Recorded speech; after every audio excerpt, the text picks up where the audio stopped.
tight.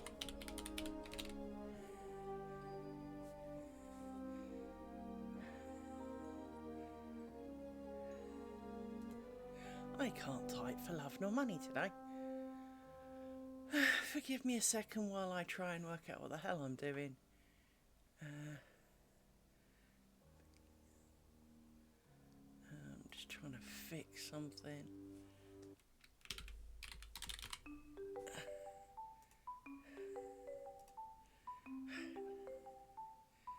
There we go. Right. Sort that out. Right, so today is Sunday, I think. Pretty sure today's Sunday. Yep, phone says Sunday. That's always a good sign. So, hopefully I am not in the instant yawn mood that I was in yesterday, because obviously that was kind of rude and I couldn't concentrate. I was a whole bag of useless yesterday. So, hopefully, although today I have added issue of dog. I have dog sitting in the most stupid place ever, i.e. exactly where I want to sit, which is not helping, and I'm sure I'm sitting on his paws, trying to make sure I'm not sitting on his paws, but all I can feel is paws under me butt. But he is choosing to sit there. I cannot change that. So let us. Oh, I need pins. I definitely need. Right, so let us decant to the pillow and see if we can't actually do some work today.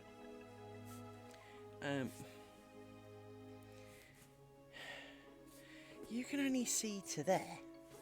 That's not entirely going to help. Let me, because the table needs to be back a bit then, because, well, otherwise it's not supporting the pillow, but then that makes it too far away. That was a good position for me. Hang on, let me bring this a bit further forward. I do appreciate. Now, of course, it's too frigging close, isn't it? So let's push it back.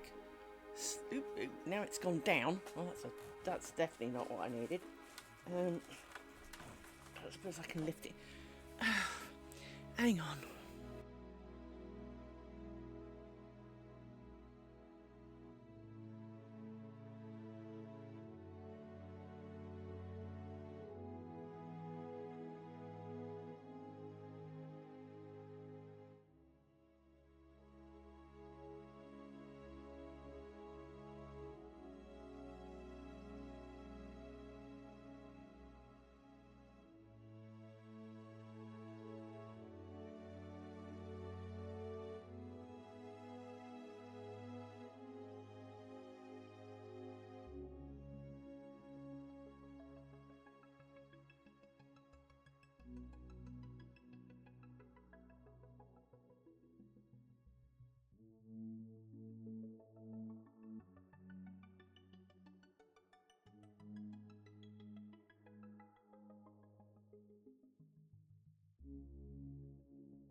There.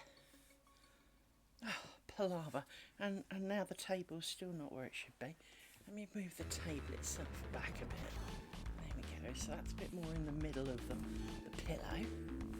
There. Ah, goodness me. Right.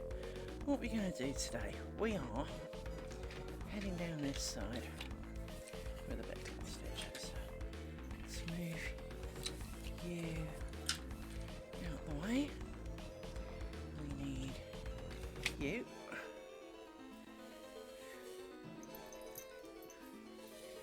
And some of you, I think. We'll find out in a minute. So let's undo you. Don't need you just yet.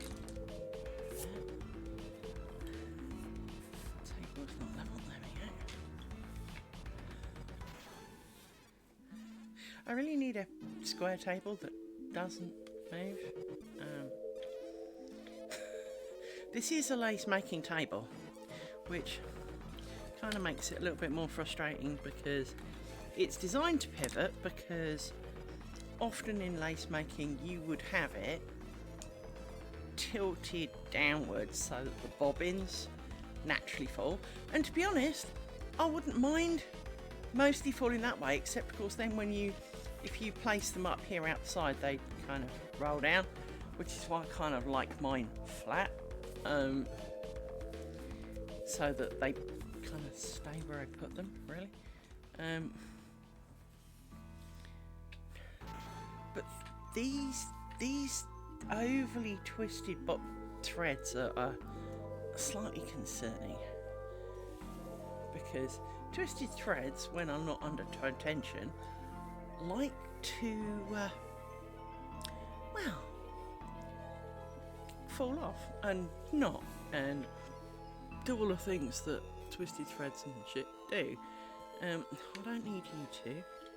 You two have been discarded, so we'll put you back in there for now.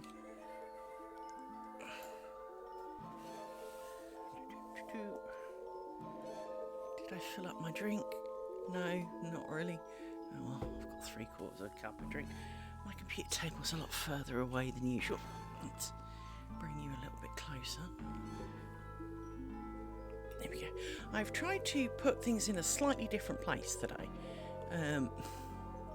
Only slightly different, but it means I can put my legs either side of this, which should mean less backache, because I am, well, less is okay. So let's twisty and go back this way. And for the love of God, Liz, please do not start yawning. Please, let's not do the yawning thing, because that's just rude and annoying. And I had a bit of an organisation of pins. So as you know, I have many pins. Which reminds me, I'm still owed 2 pots of these stupid pins. But I bought a new pot. Now, as you may recall, let me extract these off the magnet, because that's going to... Oh, screw it, bring the magnet as well. Because extracting a metal pot off a magnet is harder than it sounds. So these pins are in a little metal tub, which I have placed on a magnet, which is this glowy thing down here. Because this encourages them not to leap out of the pot. Where did you come from? And all of those kind of things. Then there's the little pot of the slightly bigger pins that we used in our Bucks Point, which is absolutely full, by the way, which can sit in this magnet, and it sits beautifully like this. So I've had a bit of I got the newer pot, which I do like. I like the blue one. I like the blue magnet holder thing because it is quite big. But obviously there are limitations of said pot in its size. So I'm just going to move this up a little bit because it's kind of in the way for doing the cinchy bit. So you're done with. So for now, without going through all the palaver, let's put you in there, because that's where you come from. And then we do cinchy. Extract you out of there. 1, 2, 3. And then we need to add one of you. We need to cinch you up, because you've run away. You are crossed. That is 4. And we add you. Then we put pin in. So yes, I've had a bit of a reorganisation. I kind of want to do a bit more reorganisation, to be honest, a little bit. Can't see the wretched pinhole. It's around here somewhere. There it is. But I need to have a bit of a tidy up, and I'm allergic to that, frankly. But if I had a bit of a tidy up and I could sort a few things out,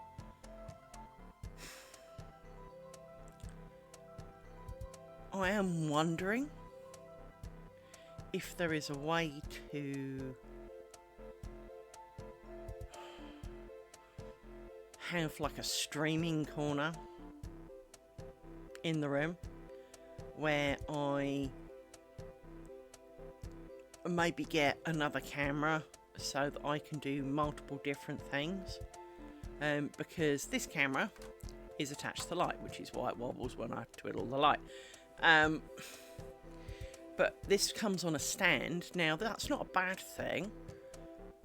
It would be kind of nice if it was on a boon, a bit like the mic here, so that it could be more movable. Now I think it did come with one. I can't remember where I put it, but I think it did come with one, or it has the options to do a bit of that, because it is just kind of screw on the end of a thing.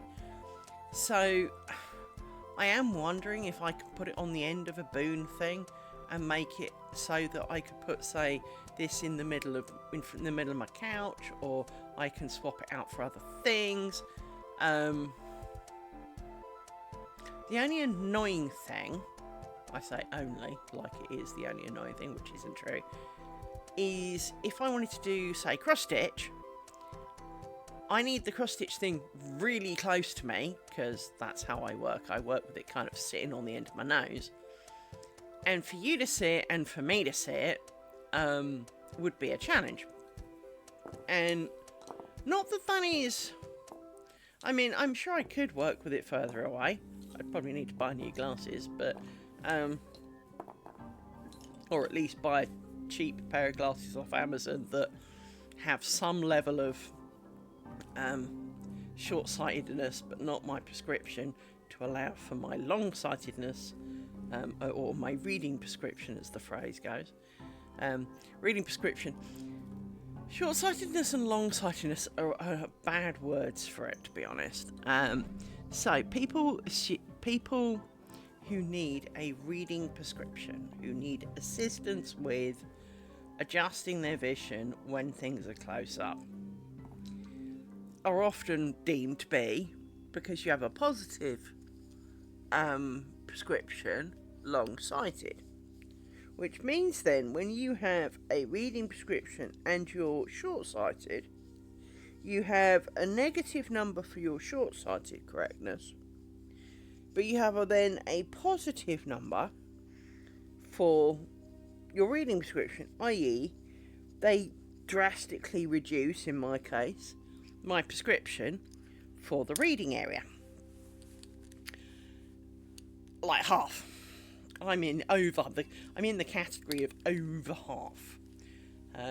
My dad did joke that when I was younger, that one day there might be a day where I didn't need glasses.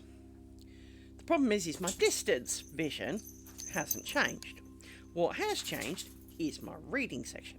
And the reading section, almost certainly at this rate, will get to a point where I don't need glasses. I mean, if I look at my lace stuff here, everything's a big blur. But if I hold my hand like this high, so that's 4 inches off the pillow, I can see my hand, so it's close. I mean, 4 inches is really not a lot.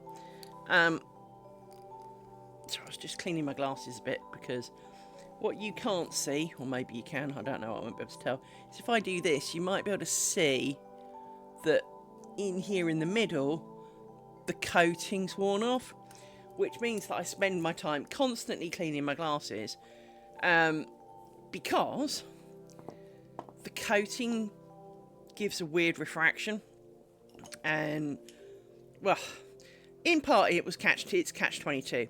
It has a weird refraction because I had to clean them so much, because, dog slob, general body splatter. One thing you don't realise until you wear glasses is how much your face splatters oils that trap on your glasses, right? You just don't realise until you wear glasses, because you're sitting there and you're kind of going, it's a bit foggy in here, or it's a bit, can't really see that well. Take your glasses off, and frankly, it looks more like you've been growing potatoes on it. There's splatters and bits of eyelash and bits of skin and fingerprints and dog slob, and frankly, it's germaphobes do not ever need glasses, right? Do not ever find yourself in a position where you need glasses, because frankly, I'm not a germaphobe and they creep me out, so I dread to think what it will do to a germaphobe, right?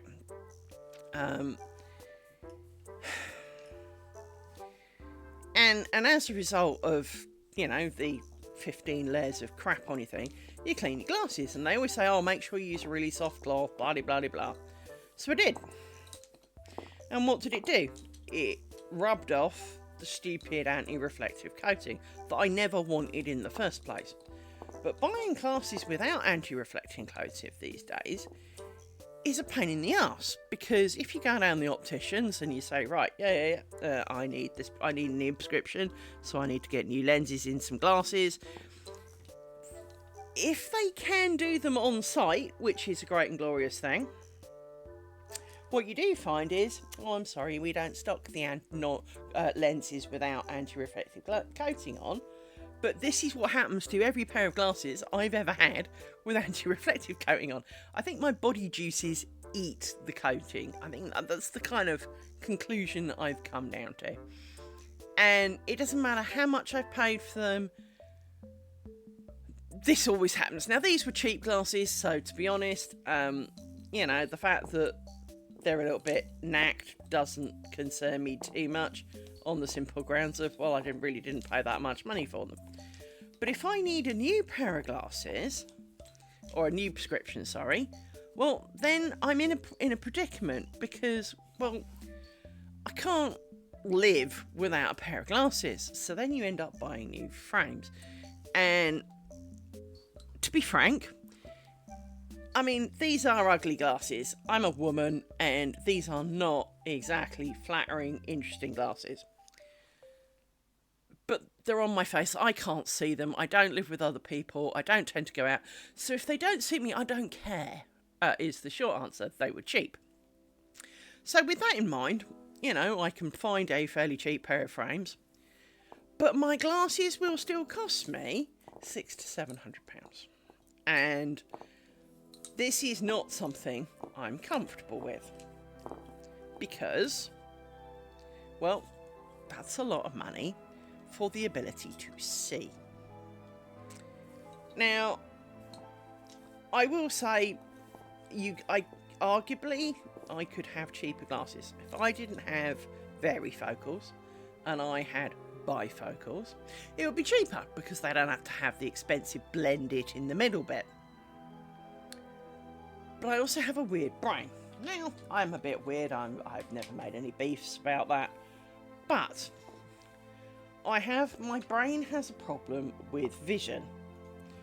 Clearly, but my brain has another problem with vision. So, if you put the old twiddly phone cable across my vision now, my brain would freak out. It wouldn't decide which bit to focus on. Should it focus on the cable or the distance behind? And no matter how much I try mentally to be focusing beyond and ignore the phone cable, I cannot. Similarly, a friend of mine has a heated windscreen car. You get little zigzaggy lines up. I almost can't drive his car because my brain's trying to focus on the stupid. Now, they're infinitely tiny hairs of... you have to look. Most people go, I didn't even see them. No. My brain saw them minute one. There they are. And it's going, do I look at the cables? No, brain, I need you to look where you're going. Oh, but there's cables. Kind of, right? And so with that in mind,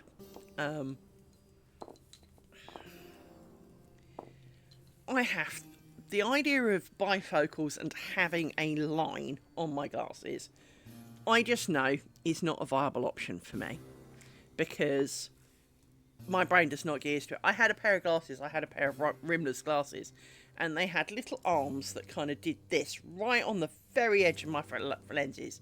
So I'm talking a bit like these bits here, but they slightly encroached onto the lens, because obviously that's how they attach to the lenses. It took 2 years before my brain did not fill in the line between those as a solid line. It was like someone had drawn in big black marker across my glasses, and there was this whole line of area my brain refused to see. So, you know, I can't do bifocals. I could do multiple pairs of glasses and have standard vision glasses in both and have a reading pair of glasses, but then it's not quite that simple, because I can read my screen currently, mostly, with the reading prescription, because it's not too far away. But only just.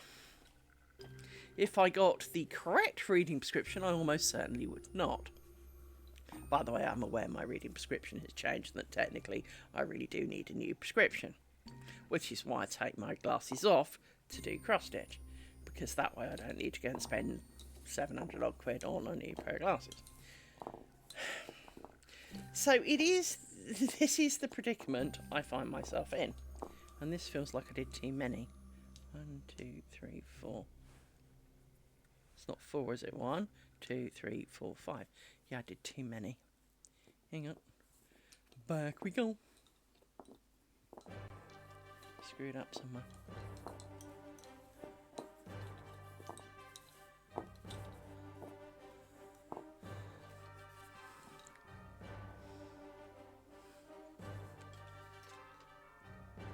Look, you've gone out.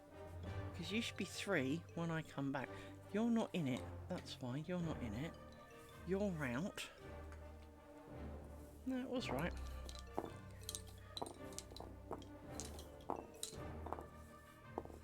So that's the 3 I expect. And then I need to twist these and add them. There we go. So yeah, I just almost can't bring myself to spend that much money on a pair of glasses when simply taking them off will do. For the few things that, you know, so like this, although this is not as clear as it should be, 90% of that is because the anti-reflective coating's worn off, and not because I can't actually set. Because of course the anti-reflective coating is not completely worn off, it's mostly worn off, and there's like, you know when you get one of those stickers on the back of, say, a new plate, and you rip the sticker off and you get like this thin bit, and then you end up with like little tiny fragments of it. And this is where I'm at with this, is that you can see that there's like a clear bit, and then there's like a spotted, mottled bit. Well done. I mean, don't get me wrong, it's been a goodie. I mean, considering that we're not even in the yellow portion, it's been feckin' windy. I actually, at one point, really was surprised my roof was on when I woke up this morning, having listened to it last night. It was going real well for it last night. I mean, it's still pretty windy here, but it's not as it was. But it was last night stroke overnight was real windy. And I was going to drop you a message actually and check on you, but now you've appeared. Go you! I don't know. I'll not. But I'm glad everything's all right. Because, well, it is the kind of time that you suddenly hear that, you know, half your friends have lost roofs and, you know, fences and all the like. So, you know, it's good to hear that you're good. Very good to hear that you're good. A friend of mine's lost his heating system. It keeps blowing the flame out. Which, not the time of year for that, clearly, you know.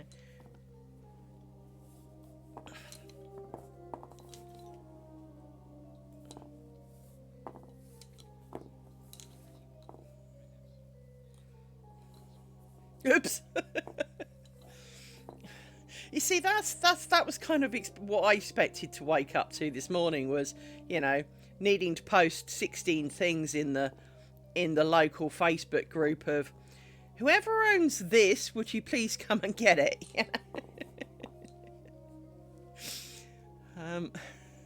Because it wasn't even that windy recently, and there was a few, hey, I've lost this, has anyone seen my, you know.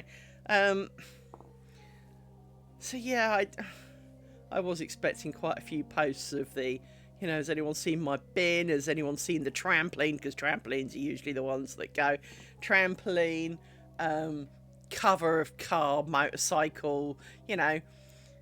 I will say, one of my bird feeding things took a real run for it. It's a seed feeder. It's nothing exciting, so it's just a cylinder of plastic on a dangle, right? And yet, it made the length of my garden. Now, my garden is, well, it made the width of my garden, not the length of my garden. My garden's quite wide, but it's not very long. And it went from kind of one end to the other and then smashed itself against something. So, I mean, it's in terms of wind stroke damage, yeah, no, it's absolutely nothing. It's like, you know, £6 worth of plastic bird feeder. But it did make quite a distance considering. So yeah, poor bird feeder. I will get the birdies a new bird feeder. I'm not mean. Fortunately, it was actually mostly empty, but...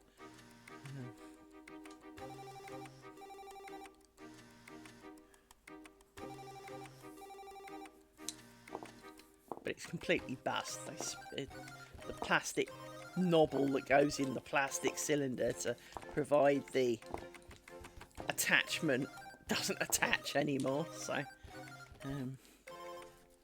it be broked. Could probably fix it with duct tape or something, but for the price of it, I might as well buy a new one.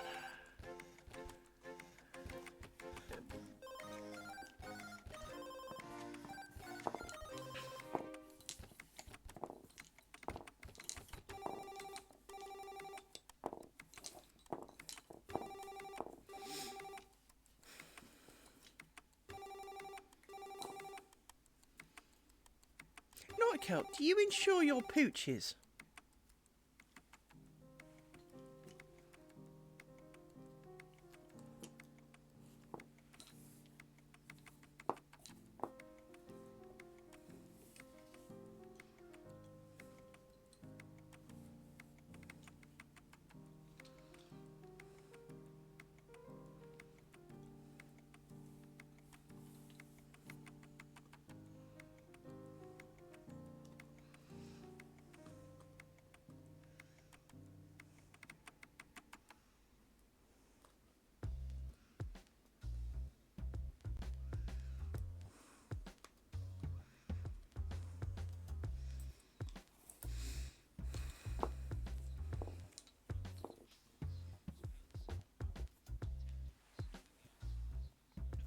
Well, I'll make you feel better then, because the insurance for 2 dogs that I've got, they're currently charging me £143 a month for 2 dogs. So, that's why I asked. I'm feeling slightly, done. Yeah, that's the word for it.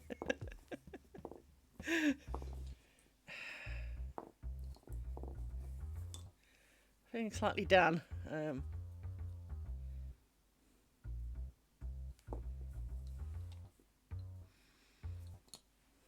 Especially considering they're both only 4 years old. It's not like they're even old. 43, you know, 70 quid each is 70 something quid per dog. Seems a tad excessive here.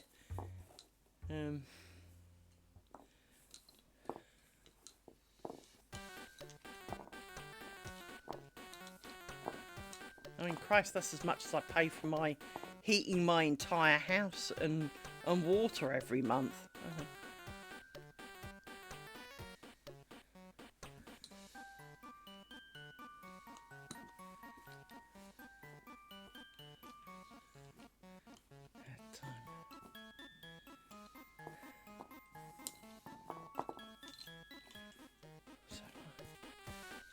feeling. 3. Looks like I went 1, 2 as well. 1, 2, 3, 4, 5. Sticky. 1, 2, 3. Hang on. 1, 2, 4, 5. Okay.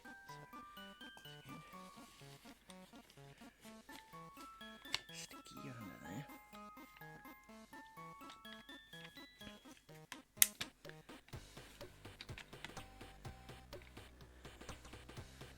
And then we lift you.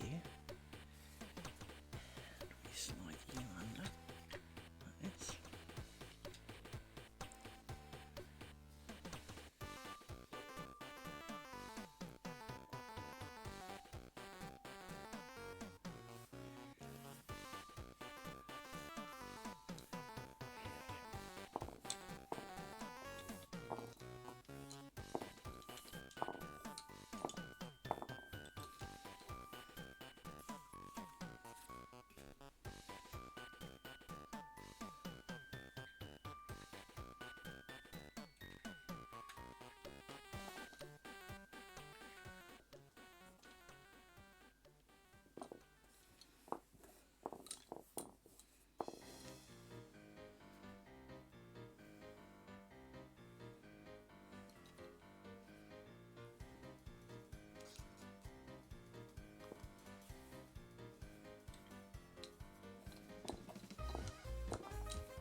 Reminds me to check.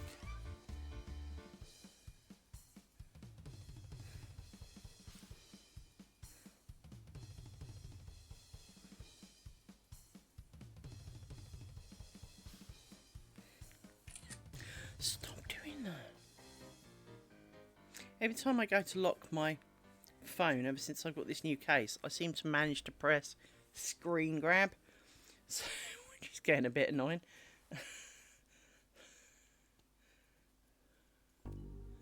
Because I don't tend to just let my phone lock, I tend to actually lock it. It's a habit I got into because of where I work, and I literally take a screen grab every time I go to lock it. It's really annoying. But I do have food coming at between 7 and 8, so round about just before 7 the stream will have to stop, even if I'm still good, because, well, once the food arrives I'll have to put it away and all of that, so oops, didn't twist it. There we go.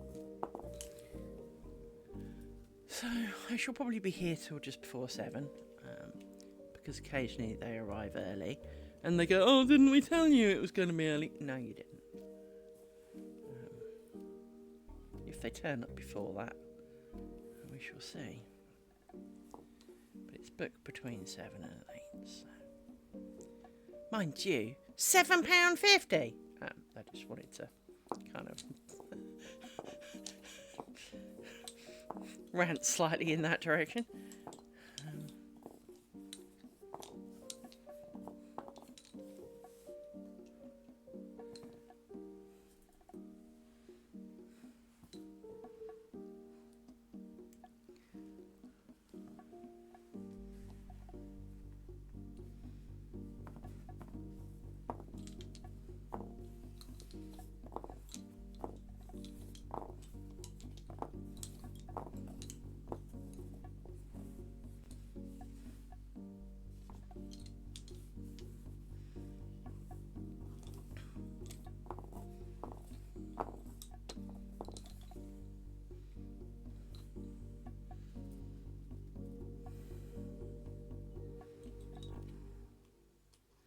Admittedly, it was a late night booking. I brought it forward because originally I had it booked for tomorrow, but I realised that I'm slightly more out of food than that. Well, actually, I'm more out of liquids and dog food than that.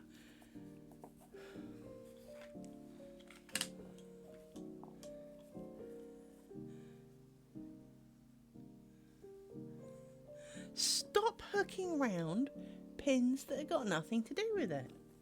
Right, 1, 2, 3, 4, 5.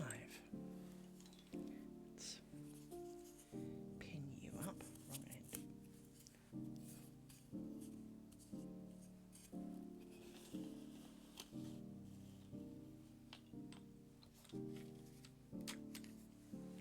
Put you over there. Grab you. Put you on a thing.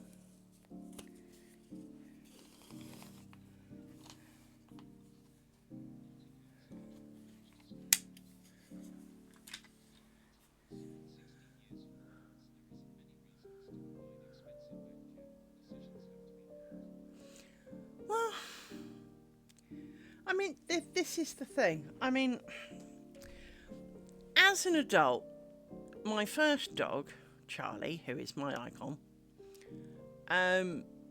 blew both cruciate ligaments, and that is an expensive piece of surgery.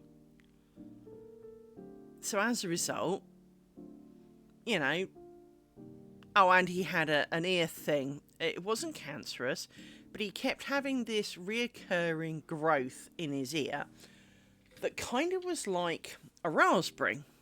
In that what would happen is, say a bobble, almost the size of this little pinhead here, the little white pinhead, would appear in his ear. And it didn't bother him, didn't trouble him in the slightest, he really didn't give a shit. But that bobble would then have bobbles. So now, white bobble gets 2 or 3 more bobbles. And they didn't bother him either. But once again, it's, you know, it kept forming bubbles upon bubbles upon bubbles upon bubbles. And, well, after a while, it bothered me more than it bothered the dog, to be fair to him. But having this thing blocking his ear meant that his ear got gungy, so he would then get ear infections. And you couldn't really get your finger in because this bobble, if you think of a normal ear shape's like almost a kidney shape, yeah? Well, it would be on the inside of the flappy bit that's kind of... I need something to draw. And something to draw with. So if you think of a dog ear that's kind of that shape with the actual ear canal being down the bottom, right? He would get this lump here. And then it would get more lumps like this. And more lumps. And more lumps. And more lumps. And it would build up to the point that kind of, after a while, this thing was kind of, would get to about this sort of size. Again, as I say, kind of looking a bit like a raspberry, although skin coloured. It wasn't angry. It wasn't anything like that. It wasn't squeezable, pierceable. It didn't have gunk in it. Everyone tried everything, believe me. But what it did mean, of course, was that after a while you couldn't really put your finger in your ear to clear his ears out because, well, it was covered by the thing. Over his lifespan, he must have had 5 or 6 operations to remove the lump in his ear. And each time they would take more and more because they would get a clear margin. There'd be nothing showing on any of the pathology afterwards. And then 6 months to 9 months later, it would start growing again in exactly the same spot. And the last time they did it, they removed the whole chunk of his ear all the way down to his ear canal. So he didn't really have an ear hole at the top anymore. It was halfway down the side of his head, which caused lots of issues, made him slightly deaf. But didn't stop the bubbles, which was really disappointing. Poor old Chaz. So with that in mind, you know, having had a dog who frankly spent most of his life at the vets, he really enjoyed it there, to be honest though. Every time he went to the vets, he expected to stay. It was kind of embarrassing because you'd kind of go, right, home time, Charlie, and he'd kind of go, I'm staying, aren't I? Because they do like chicken dinners and shit here. Can I stay? It was to him, it was like staying at a hotel. It was slightly embarrassing. He wanted to stay, but Charlie loved people. Charlie really did love people. He didn't really give a shit about other dogs, but he really loved people. He was kind of, oh, you're a dog, yeah, whatever. Hello, owner. Hi, who are you? Do you want to love me too? And they would always go, yes, because he was very cute. But yeah, poor old Charlie. He suffered quite a lot of operations. So, with that in mind, I've always paid for reasonably high quality insurance. But to be honest, Charlie was the only one who really needed it. And it hasn't. I mean, Maddie got cancerous, and obviously that chewed through her insurance quite a lot. But even that didn't turn out to be a huge amount of problem because the insurance that I had for her was perfectly good. I think I'm going to call them probably tomorrow and see if I can do something to reduce the payments, because 140 something quid for 2 young dogs is a lot. And much as I love them dearly, you know, they're mongrels, for Christ's sake. They're not, you know, prize pedigree, you know, Lord Farquhar II, you know, level kind of dog here. We are talking average Joe dog. I don't know much, but we don't know anything about their mother's pedigree, but so maybe she was prone to a whole pile of stuff and I'll regret it later, but at the moment I'm regretting it now, so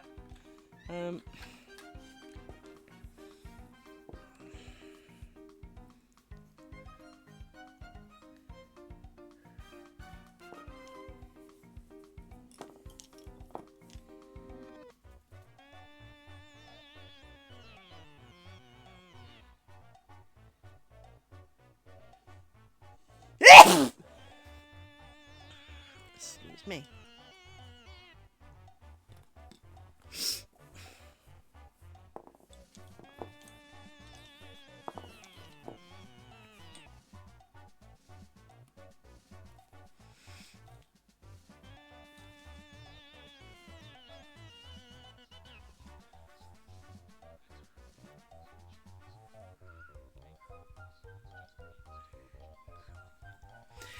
And that is a very valid point, right? The vet that I'm with used to, before they got bought out, although no one actually ever officially told me they got bought out.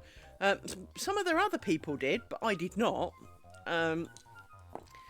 Before they got bought out, they were very much okay with knowing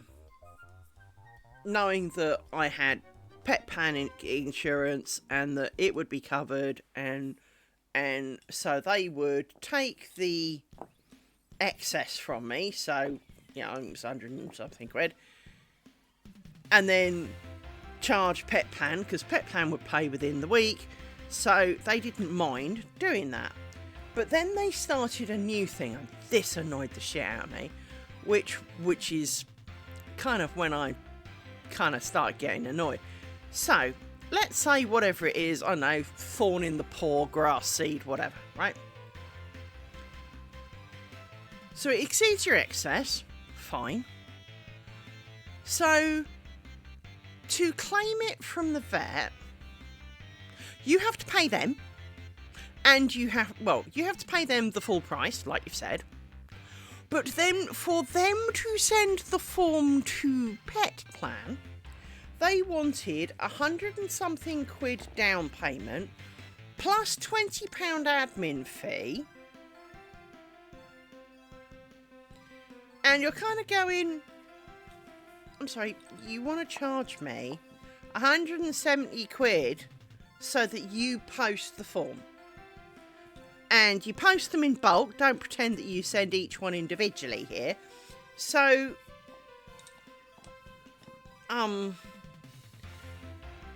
now, I had a deal, I don't know whether it's still valid, but I had a deal where I did not pay the £150 down payment. I only had to pay the £20 admin fee. But even £20 admin fee, considering they still have to fill in the form either way, what, for putting it in the post? Oh, piss off. It's a bit like when you move house and your solicitor charges you £150 or whatever to, quote, fax over the payment to the estate agent.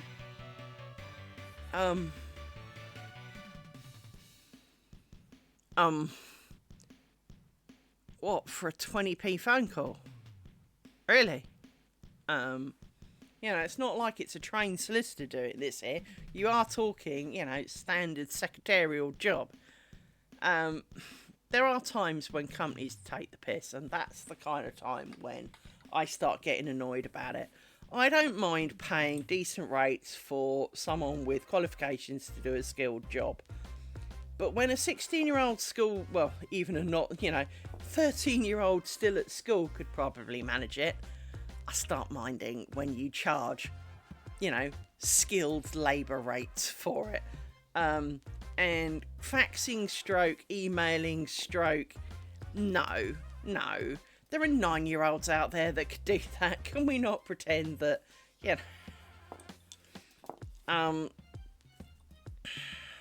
So yeah, I and it has put me off my vets a little bit, because they keep also doing the, you can book through our online portal. No, I can't. Every time I've tried to log in and asked it to send me a mail, it never does. It will not send me an email so I can log into their shit. So I then have to phone up, and then they're like, well, why aren't you using the portal? As I've told you like 900 times, every time we have this phone call, I tell you that I cannot use your portal. You say someone investigate it and will get back to me. And to date, nobody ever has. So can we just book the freaking thing? And they've also, because they got bought up or they merged or whatever the hell they did with this other lot, they now have a number of veterinary practices around the area, and often it's the arse end of nowhere. It'll be almost like a hut in someone's car park, and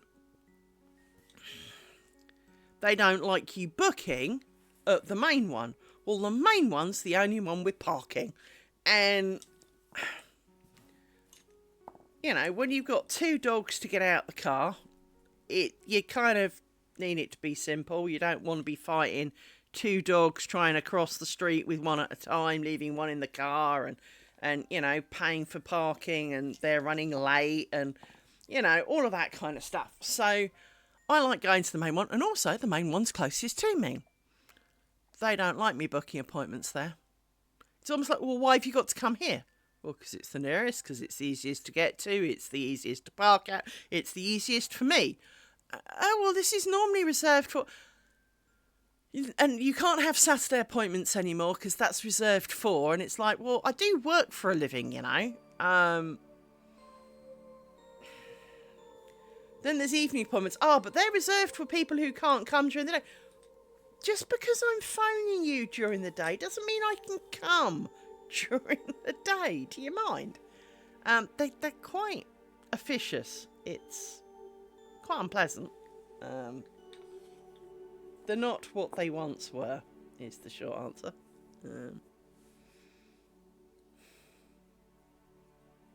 There are other vets around, but to be honest, not many.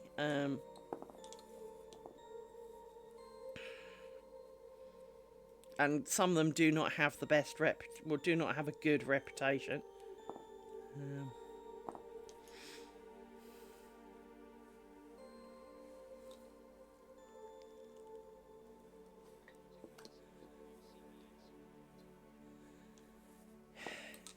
Yeah.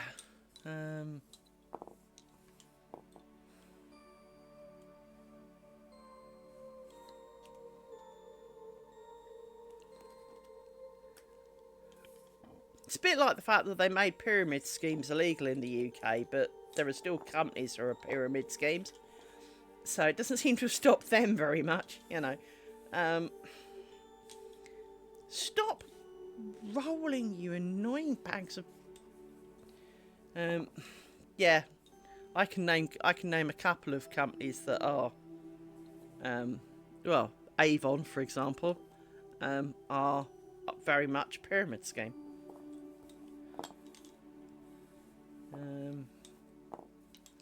Yet somehow they're legal. Yeah, I remember back in the 80s there being a big thing about how they were making pyramid schemes illegal. I'm sorry, what happened to that, you know? I used to do karate with GKR, and GKR absolutely a pyramid scheme. So, how GKR work is, let's pick a region. We're region 34. And that region is run by a dude. He gets paid 34-ish plus grand a year to do the paperwork and oversee karate in the region. All the people that you will go and have karate with in the region are volunteers. And at the end of the year, if they are lucky, and there's a reason I explain that, they will get a token payment of a handful of quid, and it is a handful of quid, for, depending on how many classes they did and how many students they did, but in essence, usually a maximum of a couple of £100, on the grounds of token towards your petrol.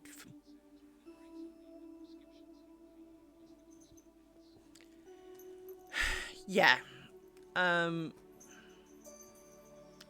There are a lot of things that are not as concise and as well explained as they should be either. Prescriptions are one of them. I mean, if you go to Vision Express, for example, and you get your eyes tested, it's 99.9% done pretty automatically by a machine. So why does it still cost best part of 30 quid? Amy? What are you doing? You know I can hear you, right? You're not, you know, you're not a ninja. I can hear you. Yes.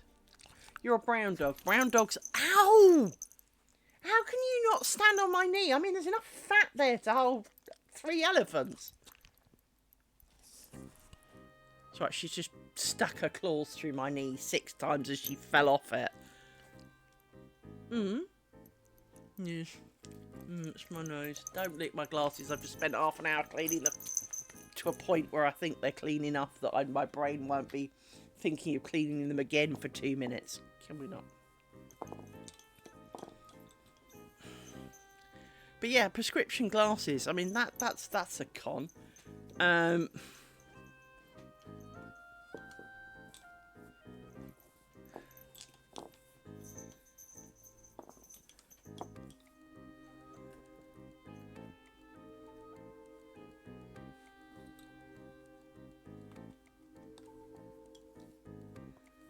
Same with NHS dentists. For those who are not aware that outside the UK, as you know, we get arguably free healthcare, only it's not quite as free as you think it is. So if we get prescriptions, we pay £7.50 or something per prescription. Now that's not per piece of paper prescription, it's per individual drug type on prescription. So if you have 2 asthma inhalers, you will pay 15 quid for your 2 inhalers. Now, often this is substantially cheaper than the actual cost of purchasing directly the inhalers. But you still pay, and often you get we can't give you more than 2 weeks worth of a lot of pills, so now you're paying it every couple of weeks. Then you get the dentist. Now, there are NHS dentists, although finding one's a bit like finding hen's teeth. But every time you go, oh, that's £40, please, madam. That irrelevant of what you've had done, and then if you've had stuff done, it can still cost you a lot of money. So, back in 1991, when life was a fuck of a lot cheaper, and I'd had my car accident, to have a bridge put in, she says, trying to find the right word for it. So basically drill down 2 teeth and then use those to hold a fake tooth in between them in the middle. That was capped at £2,500 then. I still had to pay £2,500. Bear in mind my salary at the time was 11 grand, so that was quite a lot of money. And it's not any better now. Although I don't think dentistry has gone up half as much as quite a few other things. But the truth be told is that you don't see poor dentists. A guy I knew through work, he did a degree many, many years ago because he's an elder gentleman. And as he said, when he did his degree, the average salary for a graduate was £4,500. He shared a house with 3 dental students. First year after once they'd got their training and could now act as dentists, they walked out on 100 grand. Now, would you want to be a dentist? Probably not. But at the same time, when everyone else is earning like 4.5 grand, they're raping in 100 grand. So I don't know. There are a lot of these things that, you don't see poor dentists, you don't see poor doctors. I mean, student doctors, yeah, you see poor student doctors. But the moment they get full-time and they're proper doctors, you don't get poor doctors. You get overworked doctors, but you don't get poor doctors. Surgeons are not as well paid as you might think. So if you go to a doctor and their name is Doctor whatever, they're a doctor. If they're a surgeon, they are usually referred to as Mr. or Mrs. Now, it's not that they haven't done medical training, but for some reason, surgeons are usually Mr. and Mrs. At least in this country. And,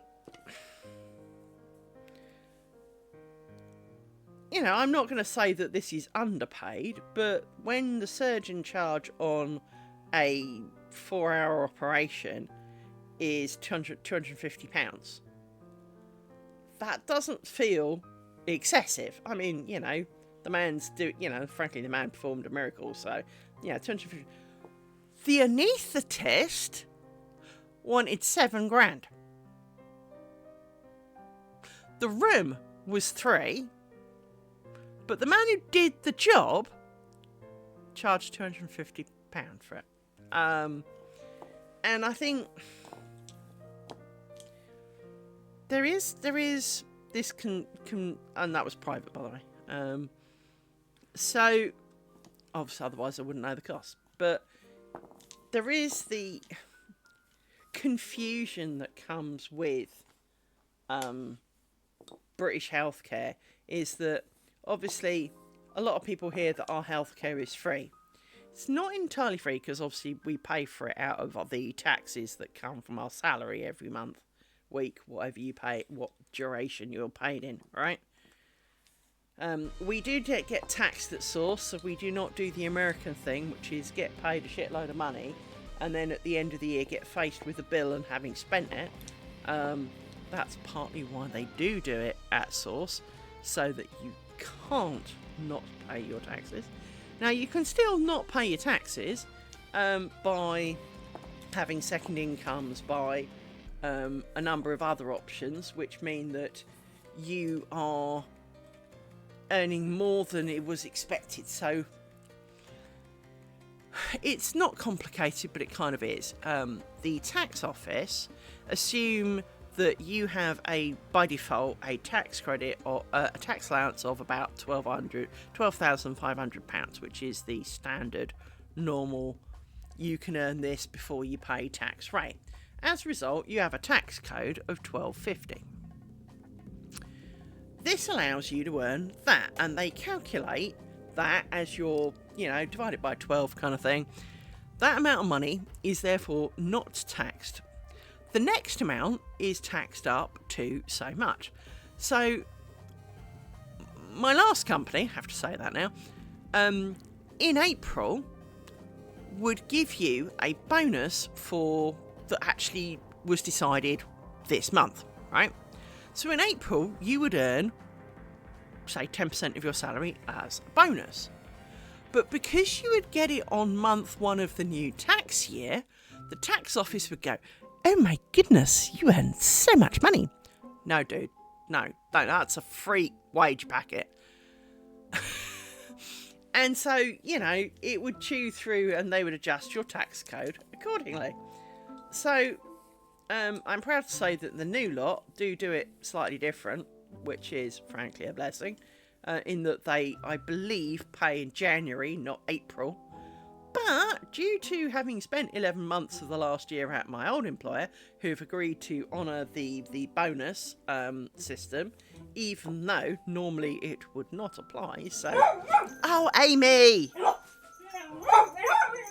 Please don't tell me they're here now. Better not be. It's 3 hours early.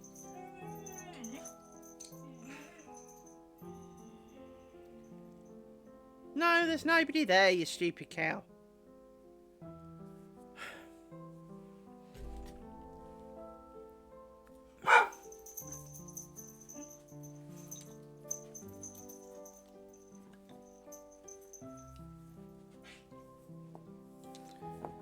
So yeah,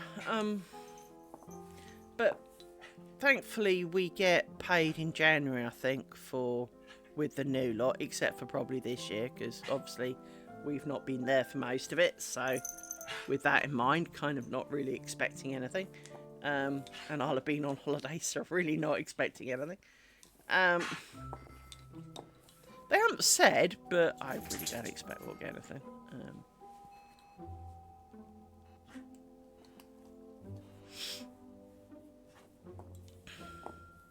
I think they did offer to maybe kind of take our old employer's one, divide it into quarters and pay up accordingly. But I don't remember the outcome of that. There was too much going on.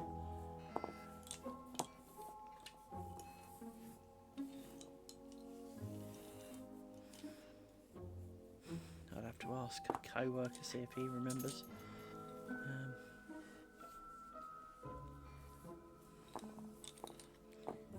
But yeah, with the health thing, obviously we pay things like national insurance.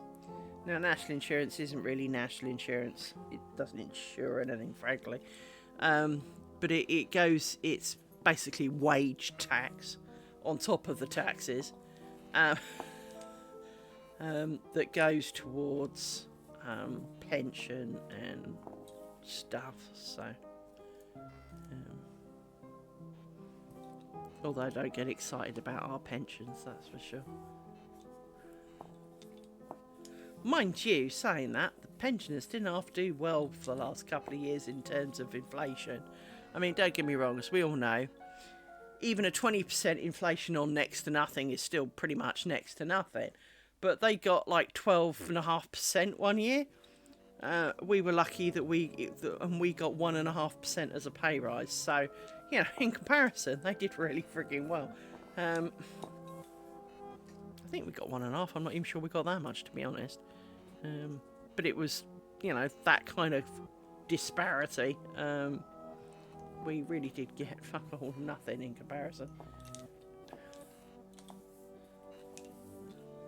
Interest rates were like, you know, 10%. Pensioners got 12.5 or something.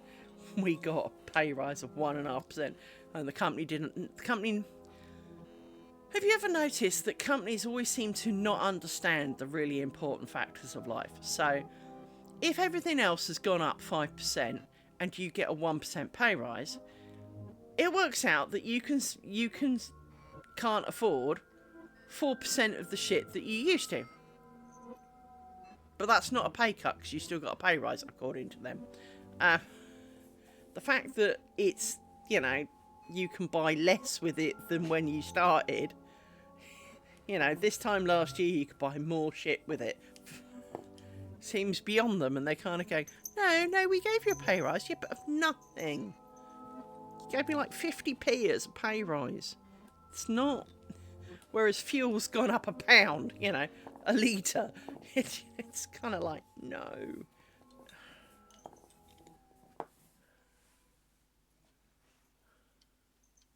And of course, one of the other things that generally doesn't happen in the UK is A, promotions. B, asking your boss for a pay rise is not normal in this country. Boss, I need a pay rise. I do know someone who did it. There was a guy we worked with, and he joined the company.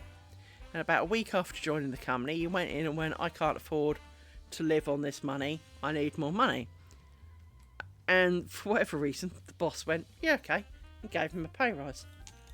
3 years later, he bought a new car, went to the boss and went, I can't afford my car payments. I need a pay rise.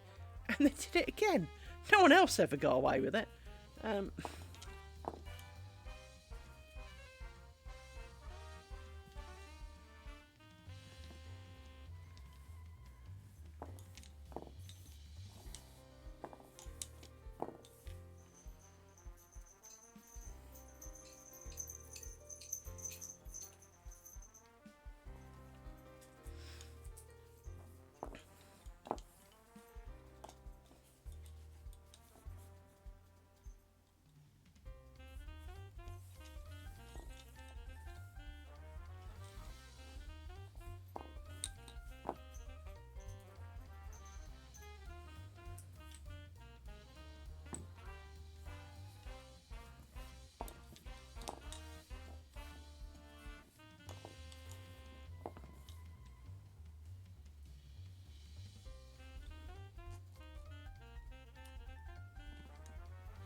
Reminds me, let's put some of these away, because we can put some of these away instead.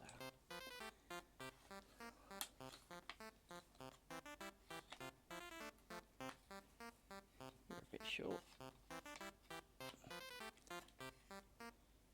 Stop twisting around each other like that. That's not helpful of you. And one more. You. There you go. There like that. Pull you out the way. There you go.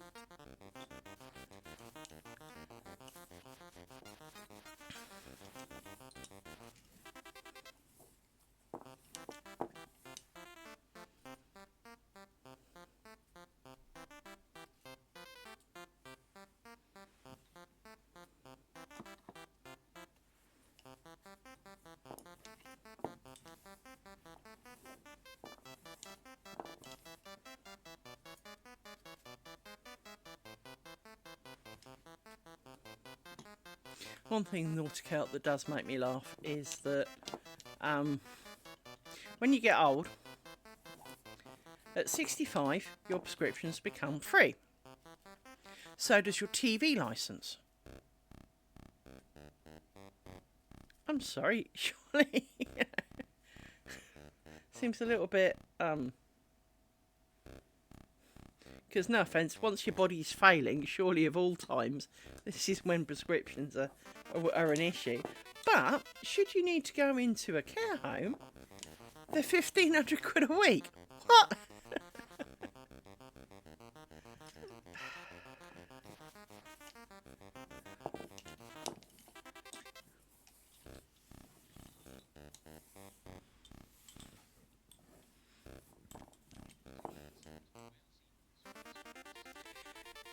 Really?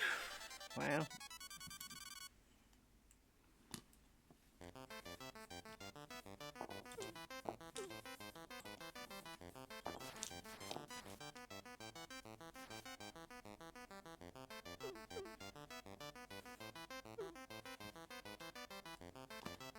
I need to move the other side of the border then, really, don't I? Wow. I actually, technically, for the next 2 years, I get free prescriptions too. So, why is that, Liz? Well, I had bowel cancer, and as a cancer patient, now didn't when I actually needed it, but now I get free prescriptions. I think it's for 4 years, so I get 2 more years of not paying for my prescriptions. So.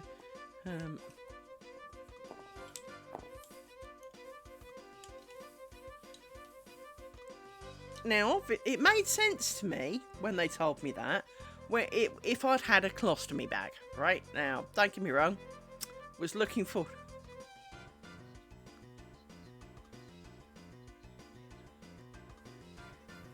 This is true. Yeah. There was... I can't remember where the line comes from, but the line goes along the lines of, anyone who wants to be a politician should automatically be excluded from being one. Because basically, if you want to be one, you're usually an arse. And the man had a point, is all I can say to that, is the man indeed had a point. I mean, there's been the hype recently about some girl, I think she is, who's the youngest MP for ages, and you're like, there is a part of me that says, if you are not old enough, that you have not lived enough life to understand a lot of the ins and outs of the decisions that you are influencing, you're probably not the right dude for the job. You would never expect a 16-year-old to become, CEO of a multinational. Even a billionaire's son is not going to walk in at 16 as top of the line. He may come in as CEO of some smaller portion of it, but he is going to be overseen by other people. You're not going to have, the likes of BP or Amazon, Bezos and Musk level people handing their shit over to a 16-year-old and not expecting them to screw it up. You really can't, right? And an MP who's voting on, what happens to millions of people is something I feel that you need to have lived a little bit of life, got some life experience behind you, before that is kind of a more reasonable thing. I could be wrong in that. I'm not really a political level person, mainly because, well, you touched on it, they're all tossers. So, my view of most politician stuff and political stuff is side A. So, look, come the general election, right? Whoever's currently in will be going on about how, they're going to do all these great and glorious things. The opposition will come along with how they're going to go do all these great and glorious things. And how the other lot have held us all back, and how the other lot this and the other lot that. They then get, let's say there's a change of ownership and we become under the new overlords. They then realise when they finally they walk into number 10, get a look at the books and go, fuck, can't actually do none of it because there isn't the money. Because, 50 billion years ago, they all overspent, they all this, they all that. There isn't the money in the pot. No one's actually managed to actually fix it. And, so they get in and all of those, oh, we will do this. We will give lots of money to the NHS. We will give lots of... You don't have the money to give, arseholes. Just... And inevitably, it makes out that they all lie. Now, do they lie? Of course they do, the politicians. But secondly, even if they really, really wanted to, they can't. And so it's just like this continuous moving snowball. And to me, they're all as bad as each other. No one's actually kind of got the nation at mind. What they have, the simple fact that politicians vote on their own pay rise instantly boils my piss. Instantly. Because there was a thing a couple of years ago and it was beautifully done. Like, I don't know, let's say tomorrow they're voting on whether veterans get something. 2 people turn up, one guy's asleep in the corner, and, it's voted in or out depending on whatever the only standing awake dude voted, right? Come pay rise on Tuesday, for example, I know it's not pay rise day on Tuesday, but for example, pretend it is, every last pissing one of them will finally bother to come to work. And I don't know about you, but it annoys me that they are not mandatory to go to work. They do not have to go to the Houses of Parliament. It's not, 3 days a week you've got to be there or something. It's you can turn up when you want. And half of them never go except on pay rise day when they're voting for their own pay rise, and then they vote for like 12% while the rest of the nation's getting like 0.25. And there is, and of course, the average wage for an MP is in the 100 grand plus range, plus they get expensive, plus they get this, plus they get that, plus they have other things that can bring them in money and that's allowed. And, well, how's that going to allow them to understand what it's truly like to be on benefits only? How is that going to help them for the people who get paid minimum wage? It doesn't. These people have no idea what it's like to work on minimum wage because for all of their lives they've earned more than pretty much everyone else in the nation. And in fact, I swear the nation's average salary is only in the 35 to 40 grand because of people like this. Because obviously there are quite a few politicians. And there is this bit of you that sits there going, I'm sorry, but you can't vote. You saying, oh, well, they don't need an increase of minimum wage. How the hell would you know? You're paid so far in excess of minimum wage that, you can't relate to them. And there's always the few memes. So, for example, there's always the kind of, we think, leaders of companies should be made to live on the lowest paid salary for a week. A week's not enough, dude. You can do without any old shit for a week. You can not pay your bills for a week. You need to do it for 6 months to a year. You need these people to live a genuine life of you can afford to either eat or heat your house. And what you can eat is, almost the stuff they were going to discard because that's the amount of money you've got. You can barely afford to cook it because you can't afford the electricity. You need to have them go through that for enough of a time that they can't wheedle out of it. Because it'd be like saying to a 16-year-old, do without your phone for an hour. they will whine and scream and protest, but the truth of the matter is, they do it every night when they go to sleep. So you take a nap for an hour, oh, it's over, whatever. I made it, right? You have to have something long enough where you can't afford to go on your holidays to Barbados or whatever for the 6th time this year, that you can't use your private jet for that you can't use your driver for that you can't pay your wife to, you know, tick a couple of boxes and give her a salary, that all of those things are just not practical anymore, that you have to live the same life a person with nothing, that you have to go down Tesco, Sainsbury's and rummage through the this is going off, if you want it you can have it really cheap bin to see how much money you can save so that you can buy maybe a bit more this week. So no, you're not having 6 bottles of wine this week. You're having no bottles of wine this week because you can't afford frigging bottles of wine this week. Maybe you'll have a couple of bits of strong brew, right?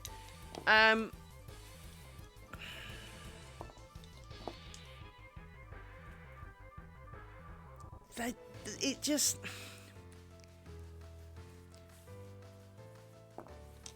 it's always irked me that the people who make decisions are not the ones who live with the consequences.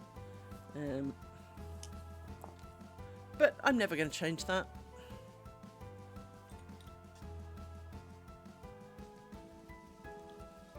It's not a changeable thing.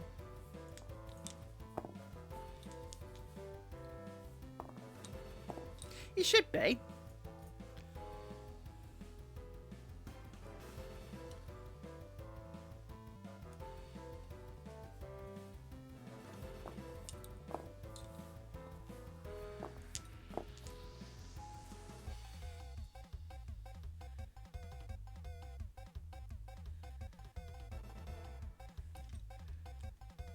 But as you say, 3 prescriptions in Wales.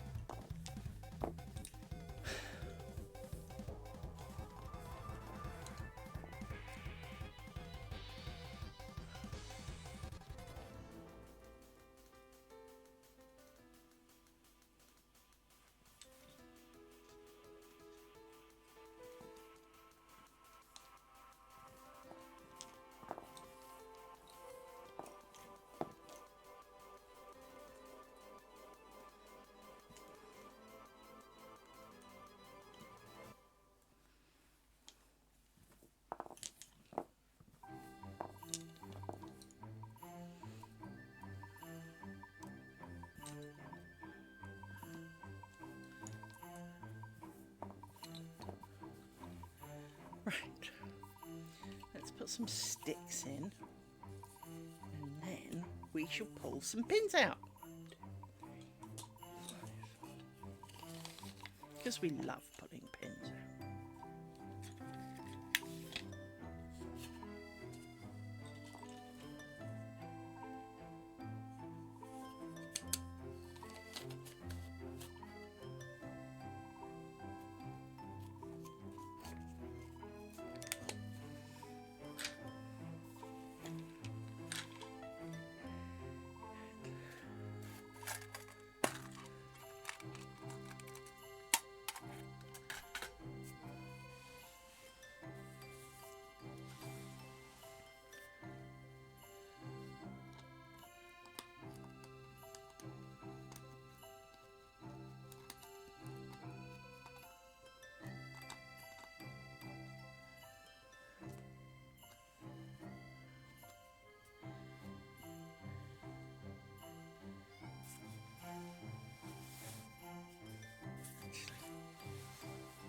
Let's keep it this way round when we pull them out.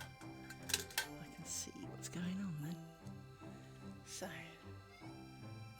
we're all pushed down, all the way down. That's a good thing. No, we're not actually. We need to do some more. Where's my pokey stick? So, I need to poke these down.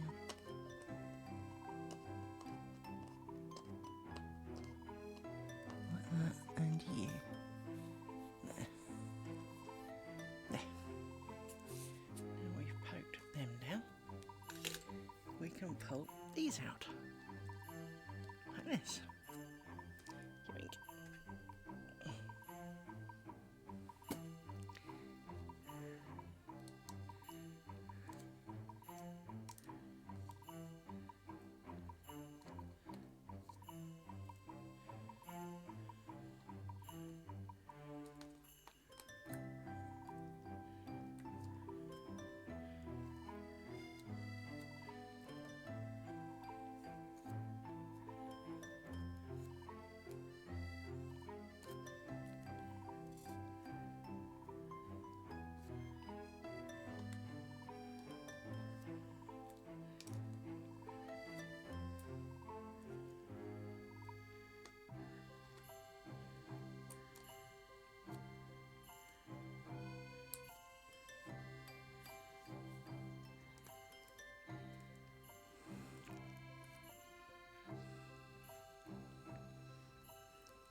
There we go. Hey Silver Dragon, how you doing?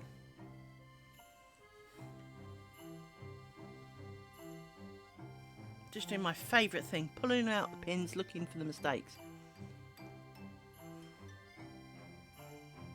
Looking pretty swish.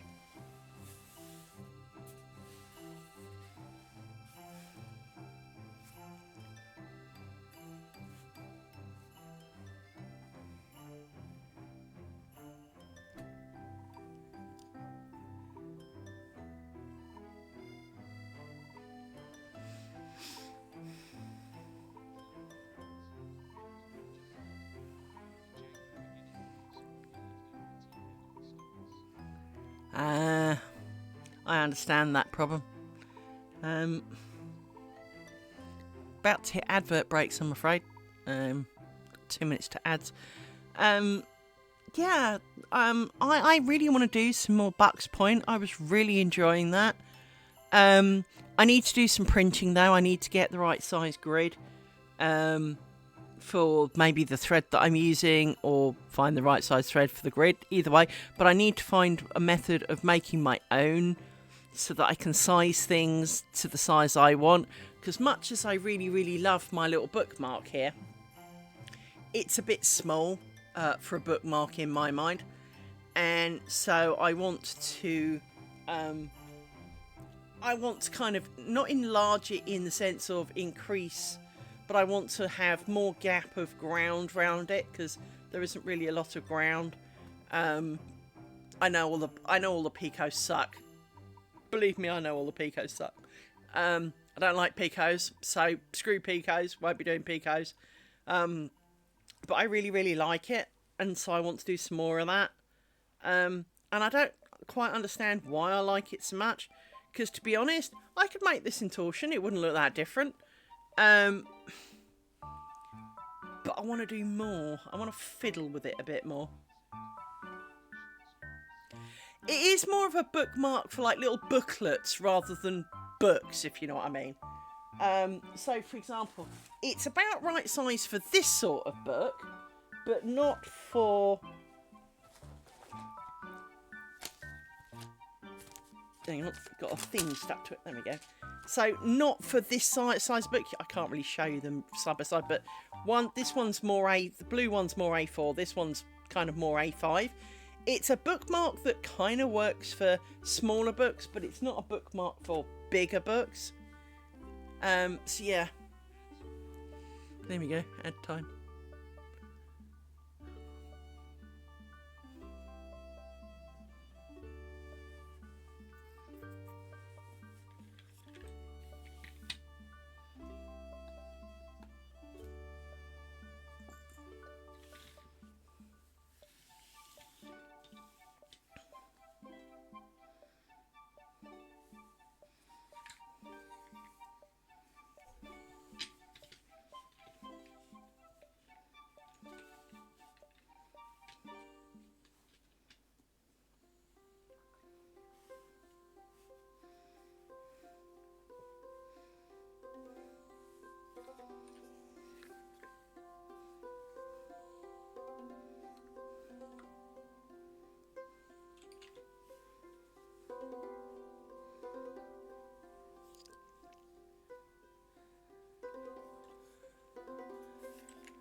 So yeah.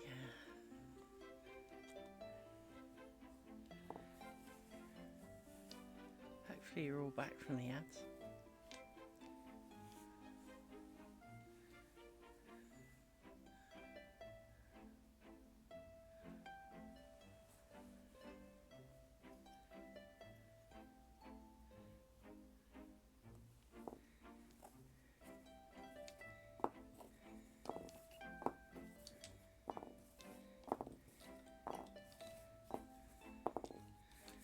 Didn't think this one out very well, did I? I need to extract you out of there, lift you up, put you back down. You can go on top like this, and I'll still you. Give you a bit of a tweak with your friends. You are twisted, so that's good.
State of this bobbin.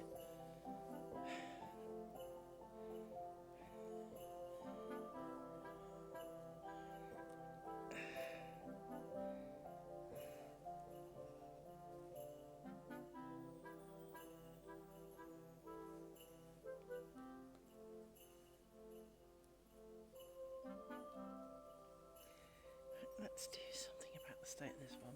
It's going to take me a while, I can tell you that now.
So yes, you can't see, but I am unwinding the whole bobbin, which is a considerable amount of thread because, well, I overdid it, as I inevitably do, because I am paranoid about not having enough thread on the bobbin and would rather waste some than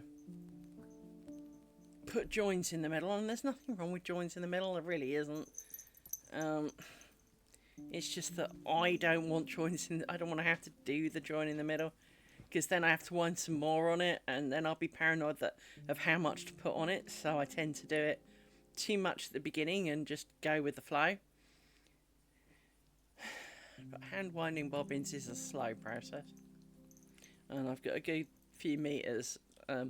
Because you twiddle bobbins like this, it doesn't go very fast. Um,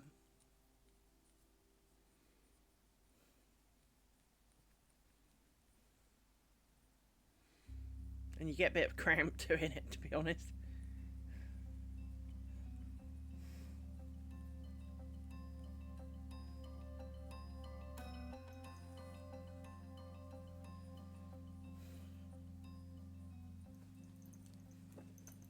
If you don't put any tension on it, then it goes all baggy. And even though I had put tension on it before, clearly not well enough. And my thumb's cramping up. Hang on. Oh, that's painful. Oh.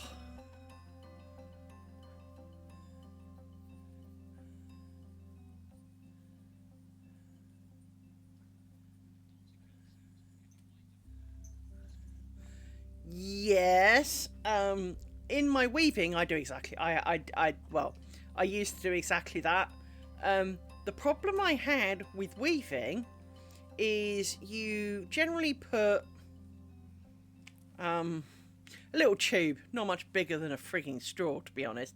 But usually, well, mine are about 6 inches, so you had like this 6-inch slightly fat straw, more like a McDonald's straw than a normal straw, right? And the cordless drill wouldn't last the duration of winding on one bobbin. And depending on the thing I was weaving, I could empty that quicker than the drill would recharge, right? And got to a little bit of a kind of state where I am not spending 4 hours winding it by hand when I can do it in 3 minutes with a drill.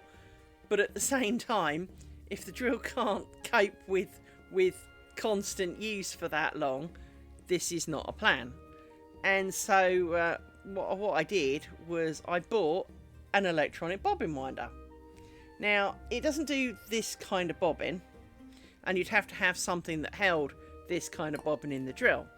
What I do have, hang on,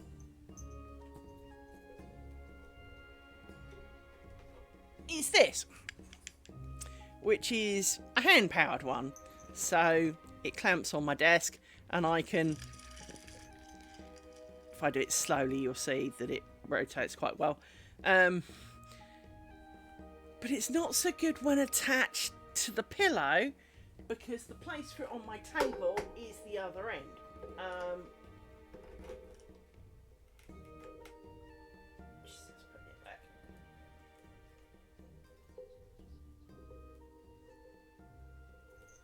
And that works really well for bobbins. I really love that. So when I wound them initially, that's what I did it with. Because I'm not stupid. Well, I am stupid, but I'm not that stupid, if you know what I mean. So I'm just undoing this because it seems to have got into a pickle. There we go. So yeah, I really do enjoy my bobbin winder. Because even when you superfill bobbins, this is the other one I need to rewind because I've just done this one. Doing them by hand is a crampty cramp style issue. When they're not attached to the pillow, though, phenomenal piece of kit. When it's attached to the pillow, you can't, because you can't attach it to, so that's she checking. Yeah, you can't. Because it's not got a gap big enough, you can't even attach it to the pillow. So it's not even like you could clamp it to the pillow and go for it. That, and of course the pillow's made out of foam. That's right, I am going to do this one now because, well, it's all baggy and sloppy and it's only going to get on my nerves. And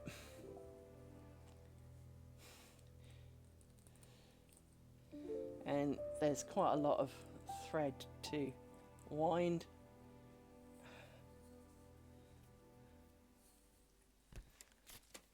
I am quite good winder by hand, to be honest. I have done it. There was a power cut once when I was weaving and I had to wind all my bobbins by hand. And I got quite good at it. So, you know, from that point of view, I'm really not that bad at it. It's just a case of doing it and not wanting to do it too much. I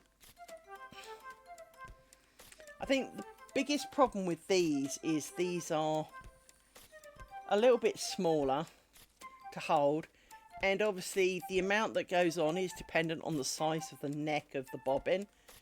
And clearly, you know, twiddly twiddly, you're putting on, you know, like 1 inch for every 4 twists of the bobbin. And you can only kind of do almost like half twists of the bobbin with your fingers. So it takes a while. And obviously you're trying to keep some tension on the string as you put it on. So of course that makes twisting it harder because you're trying to keep tension on the string. And loose string tends to not, as I'm sure you understand, Nautical. Anything that's not under tension or tied down or glued down or nailed down turns into a big pile of shite and knot. Even though there's no way it can not, because at no point there were freebies and all it can have done is have a loop go through another loop, but it never unpulls, it only ever knots and turns into disaster. Which is why weavers will tell you that the only controlled string is one under tension, because it's true.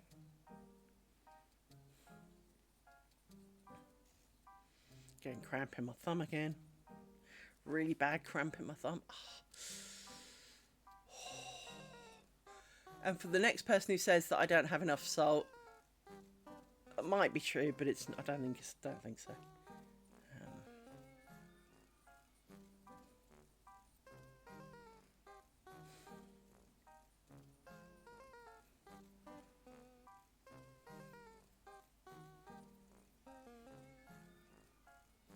I was really lucky with that bobbin winder.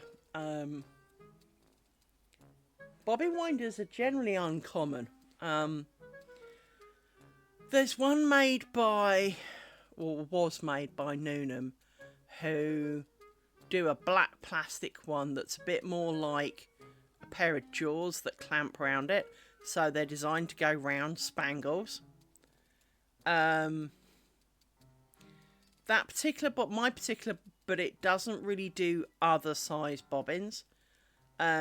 This one, because it's kind of got a slightly flexible wooden end to it, you can put all manner of stuff in it, to be honest. Doesn't like my favourite bobbin ones quite so much, because they're a bit fat. Which I can cope with, you know, it's not the end of the world, but it doesn't like it so much. But it does do these, and it did do those little tiny square ones beautifully. Those little tiny square ones, I wish they were slightly longer, but I don't know. Well, they feel really small in my hand. They're not, though. I mean, wrong box. I mean, for example, if I get one of the square ones and put it next to these, they're really not. But they feel somehow really, really small in the hand. And I don't know why, but for some reason they feel small. Get in there.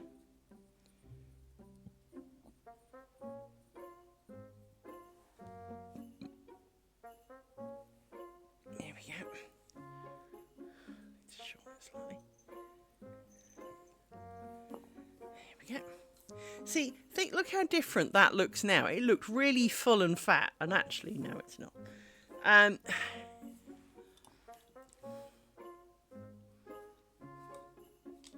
Now, have any of you mated while I weren't looking? No, good. 2, 3, 4, 5, 6. Okay, so.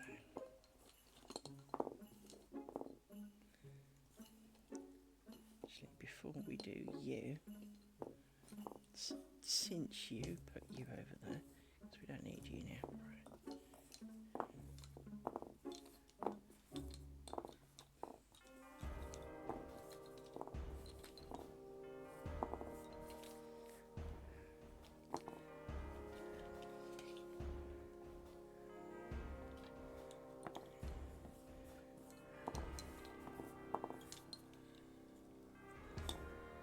So yeah, bobbin winders are cool, but you need to find one that, a bit like everything, one that suits you and your bobbins.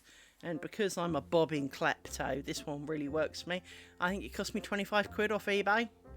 To be honest, I would look out for another one, just on the off chance, so that should something happen to this one, you know, because I like it so much. I like redundancy. It's the computer with a person within me. I like backup stuff. An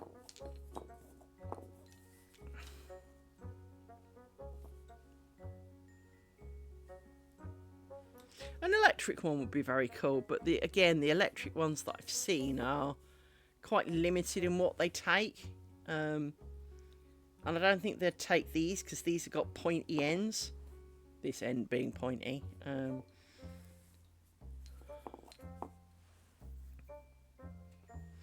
I could probably find some way of hooking it up to my electronic bobbin winder for weaving. Could probably find some way of hooking them up for that.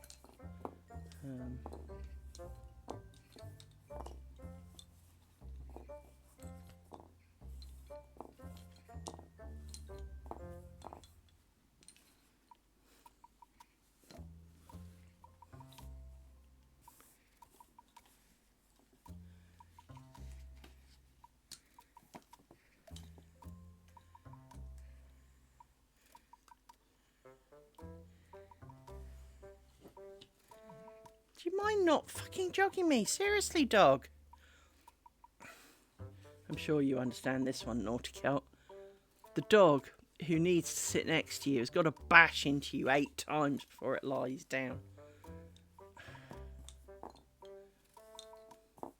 And they always seem to do it when you're trying to concentrate. So, for example, like with my cross stitch, because I've got to manage to find the tiny hole inside the 1mm square that I'm working in, jolt just as you're about to stab it every freaking time. And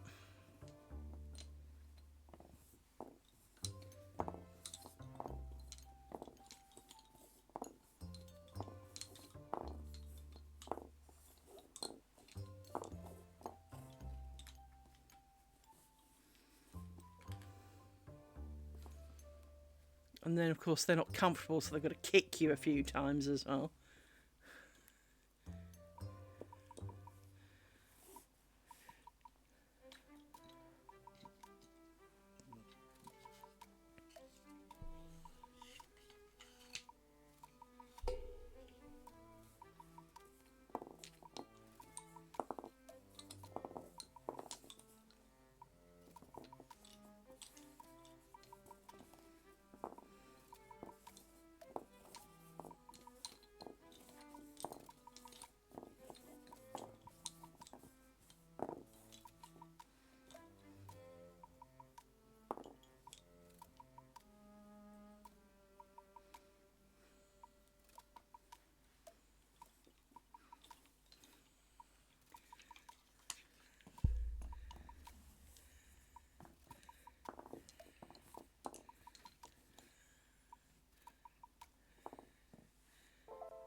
Yes.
That's right, brain's thinking. And it's not in the full compos mentis state. I mean, we're doing a hell of a lot better than we did yesterday, so, you know, let's not overlook how well brain's doing in comparison. But, sorry, it's having a think, because come bonus time, there will be monies, and the question is what to do with said monies other than squirrel it.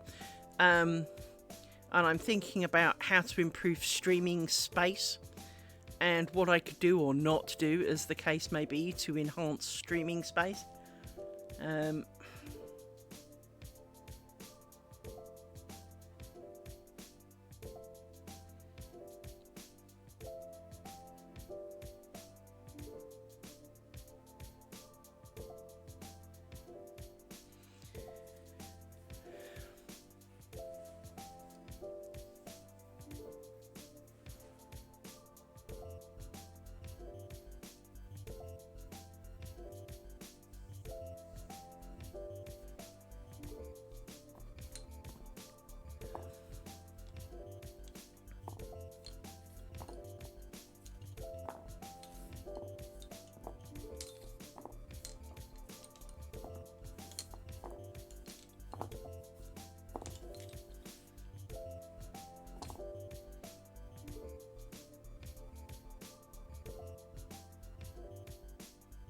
Keep dropping pins.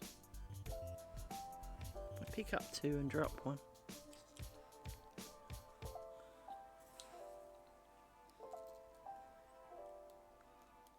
Can't see that pinhole. I know there's a hole, but it's almost like the moment I've seen the hole, it disappears. It's like a mirage. It's kind of coming and going, and I can't see like that. I know that there's a pinhole in this area, but I literally cannot see it. There it is. Because of the shite that, or the crap that is the anti-reflective coating, it causes smaller things to merge with their environment, which is really not very helpful of it.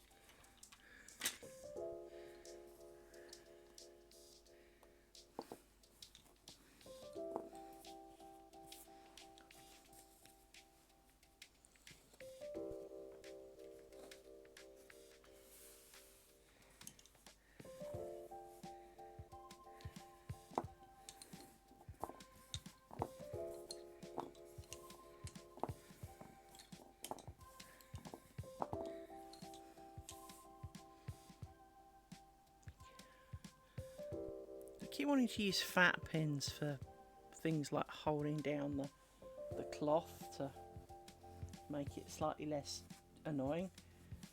But then if I do that, when I come to take them out, I'll put them in the wrong pot because I'm stupid. But if I don't do that, they tend to bend. So let me splat this down a little bit, like this. Kind of holds them still. It's a little bit further over than it should be, but it's good for now. And then I need to do a couple down the side. In fact, I know one way to help stop me putting them in the pin thing. Down the side, I can use bobble pins because it won't get the thread caught on it down the side.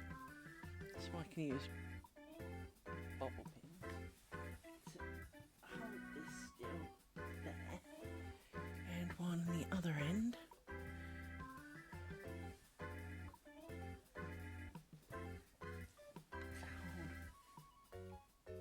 You down a bit there. There you go. Just a bit of tension.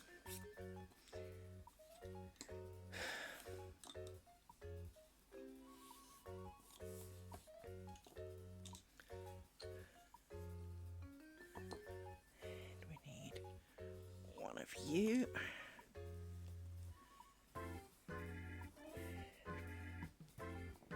Twist.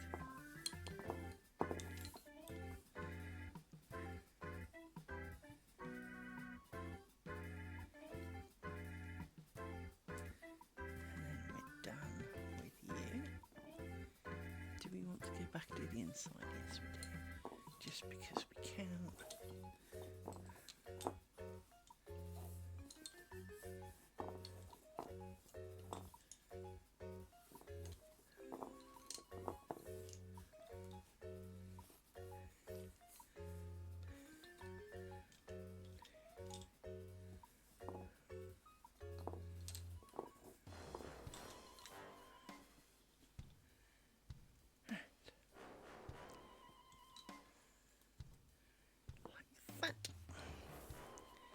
That's you sorted.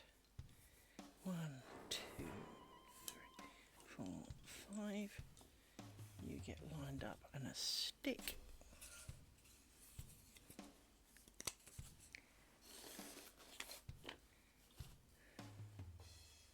Scrapey stick.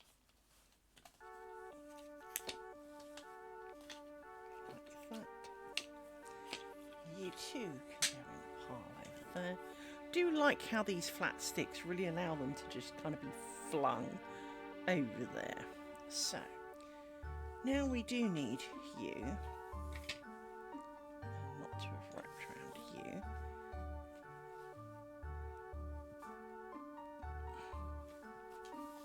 We don't need you, however, but we do need you. And I watched some of you cross then, I'm sure of it. Probably not. So, 1, 2, 3. Now, we need to take this off. And we need to grab this one. We're doing for time. So, I've obviously got to stop before the Tesco man comes. Because I'll have to do the whole Tesco thing. I could go on BRB for the actual delivery. That's not generally that long.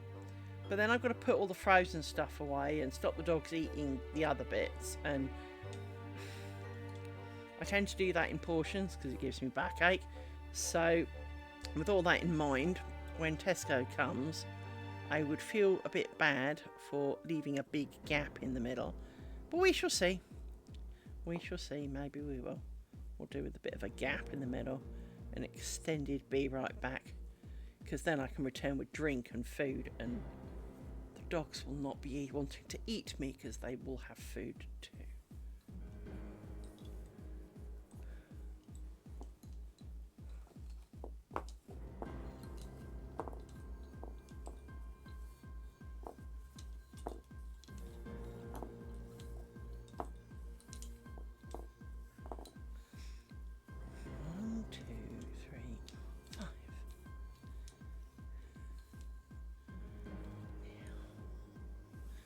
You come out and you go in like that.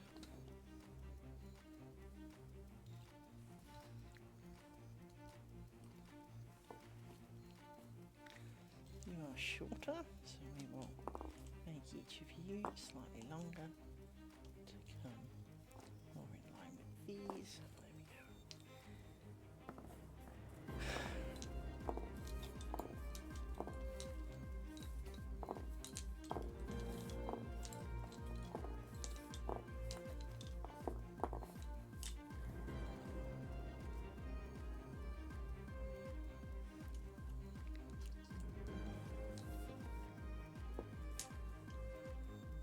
Why are you not lifting that up properly?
Just reading something.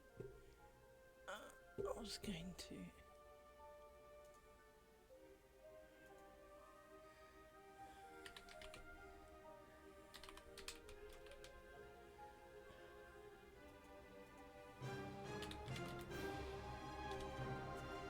Some stuff.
I've missed a pin then. I don't think I have.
you seem to come around there? Is it because you're trapped, or is it because you were stupid and you got caught? I think you got caught, but I can't see.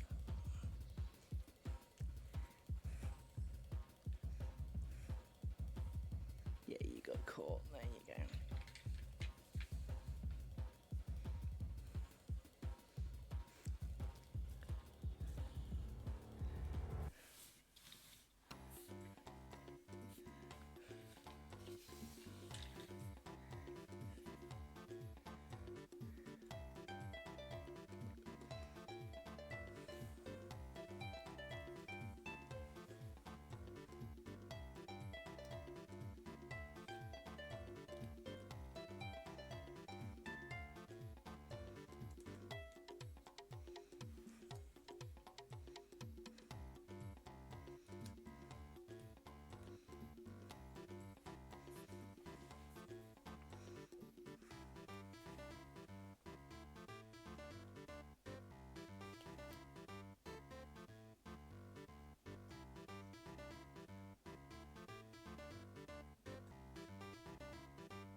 Right.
You two should be round that bit. Right.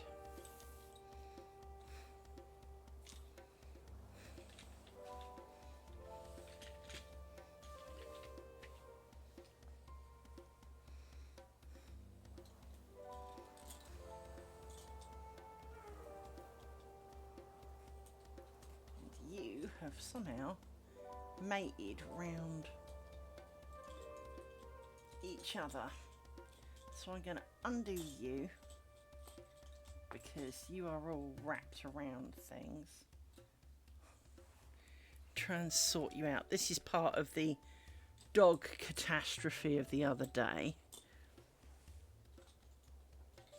And these are, as you can see, this is wrapped round other strings like that.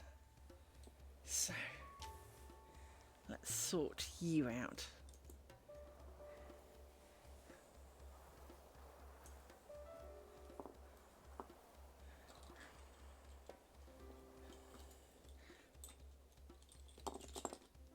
Right.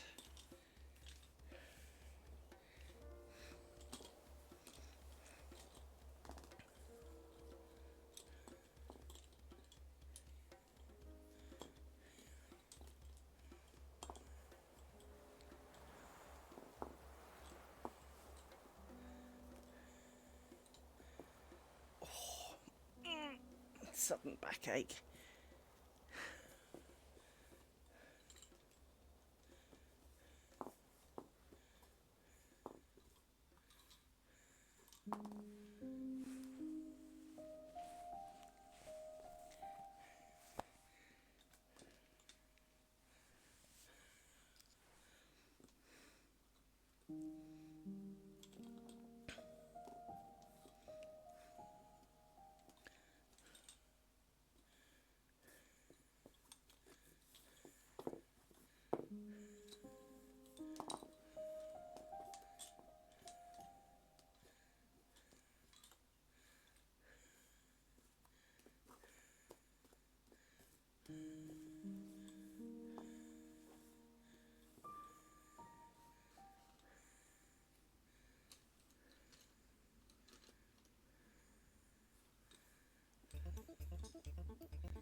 gosh, it's really been another hour. Wow.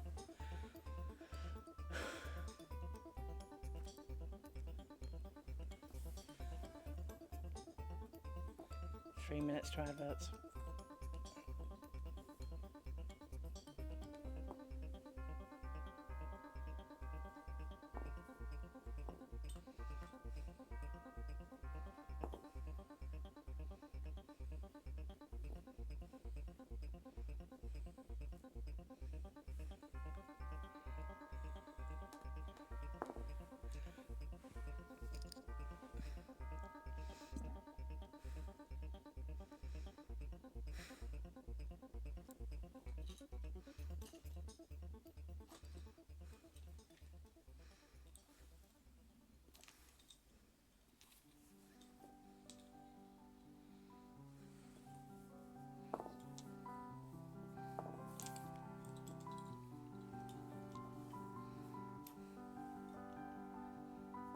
Stop rolling.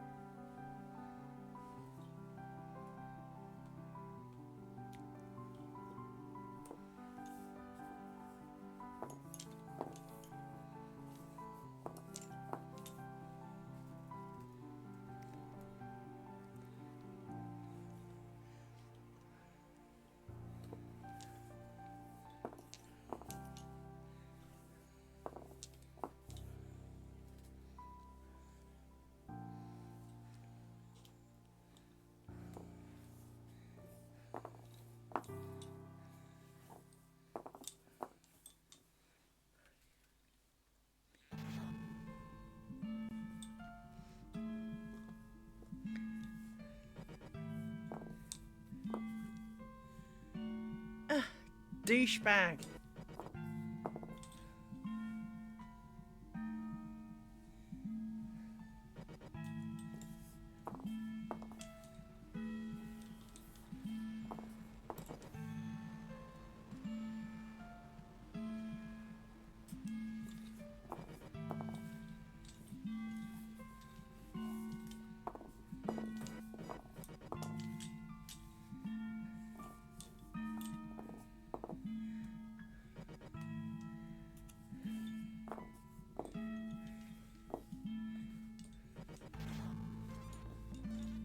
Let's try that again.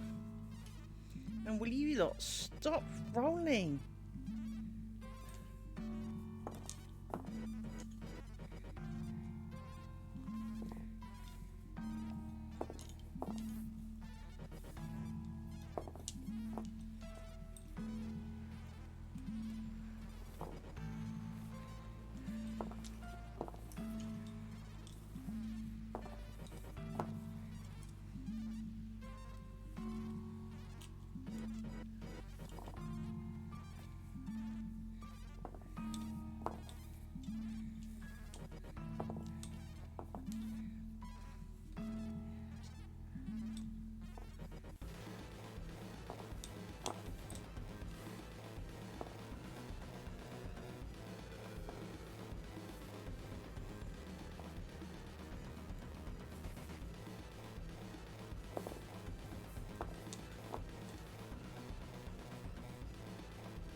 doing?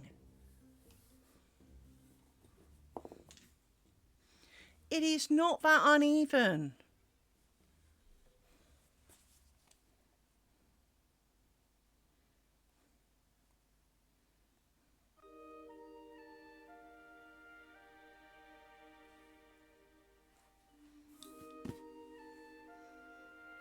It's level. Will you quit? Stop taking fucking screen prints and all.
Just realised for the first time in like 30 years.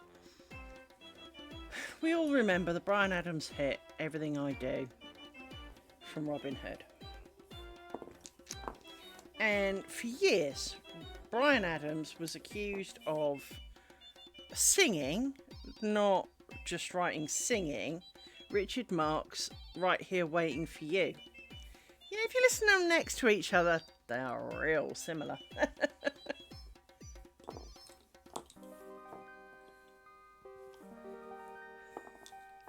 Because it's right here waiting for you, and everything I do it for you. It's, you know, it's pretty much just a small change in the lyrics, frankly.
I was doing really well until a little while ago, and suddenly my back went, oh, I'm done now.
Stop undoing.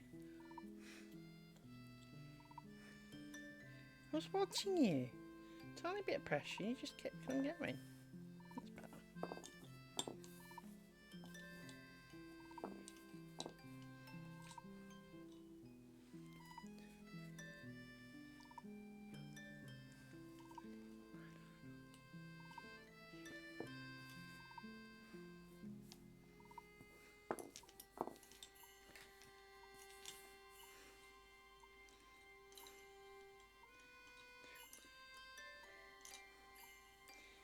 You're not unlevel. I know you're not. Stop it.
You're a bit bent. I won't be doing you.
dropped it.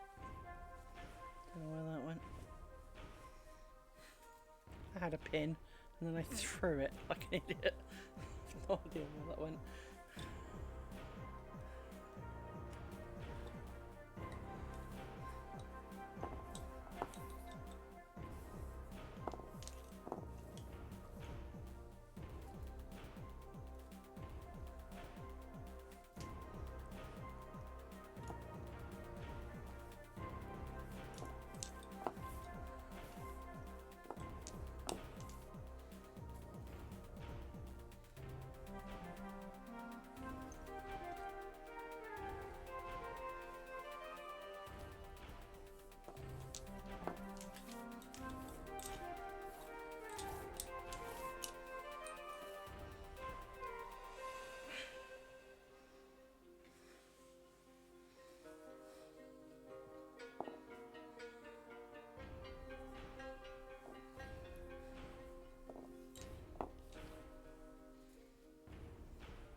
Actually, let's do you. 1, 2, 3, 4, 5. Let's do you.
just because it's encroaching on this side a little too much.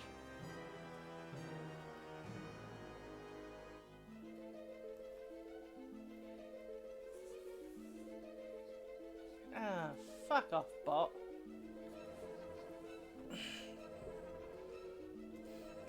Try being reported, asshole.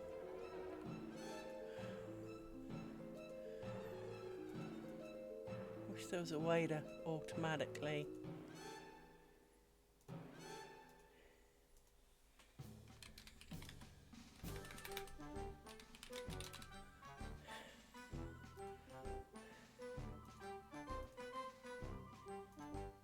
And goodbye.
thanks for coming, Notcelt.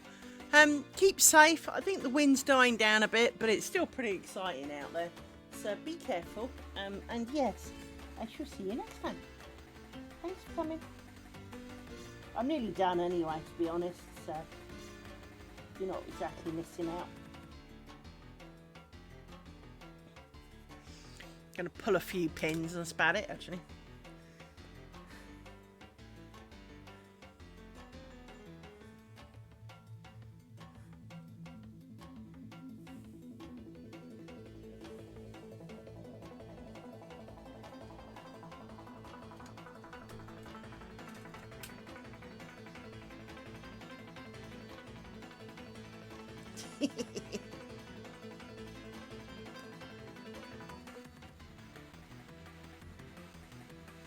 Yeah, my new manager's from Yorkshire, and he hasn't even put the heating on yet, so each their own.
There we go.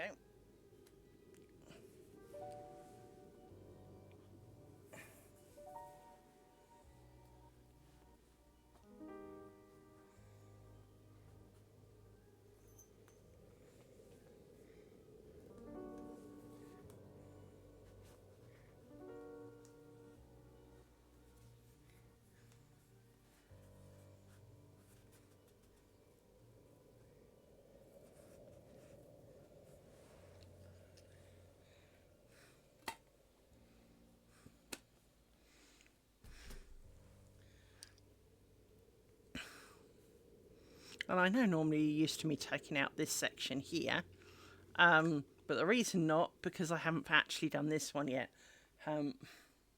So not all of those pins are covered. Feels like there's a pin missing. I don't think there is. I think it's just at a jaunty angle. But you're done. Don't need to touch you again till next quarter.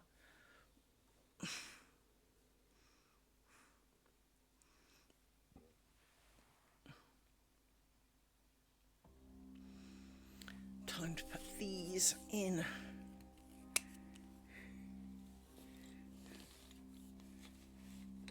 Protect you.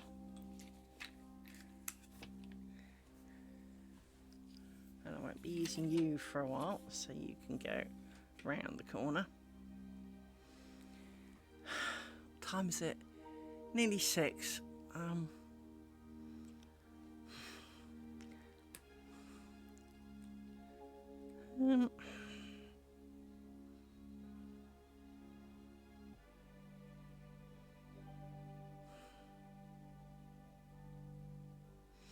So I've got a choice. Next up, I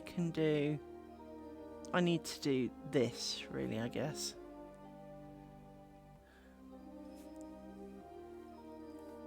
Let's extract some of you and see how we get on. So we need you for later. Get rid of the back.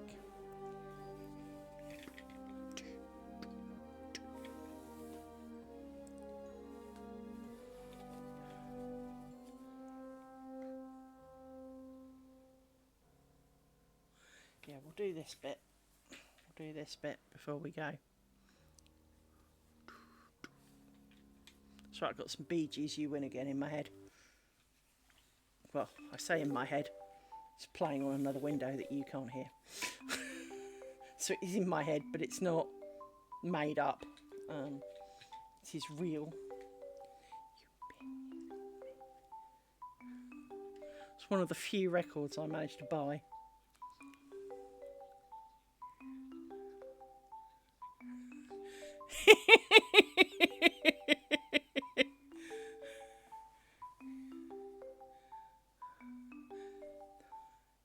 I'm guessing the one that could hear is not present, and the one that can hear, the one that is here, can't. But yeah. Oh, fair enough. Well, they're dogs, they don't care. But I appreciate them being here anyway.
Nope, I screwed that up.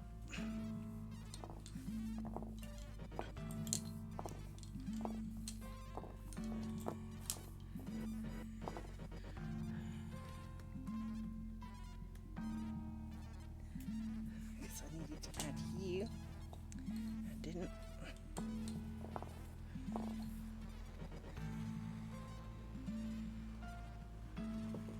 One day I'll find out what the song Black Velvet's actually about.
we go.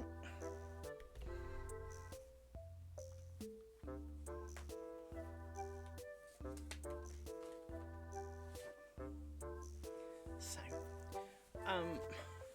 I may be back later, I may not, depending on how it goes. Part of me is hoping yes. The other half is hoping tomorrow. If not, oh, the yawns have started.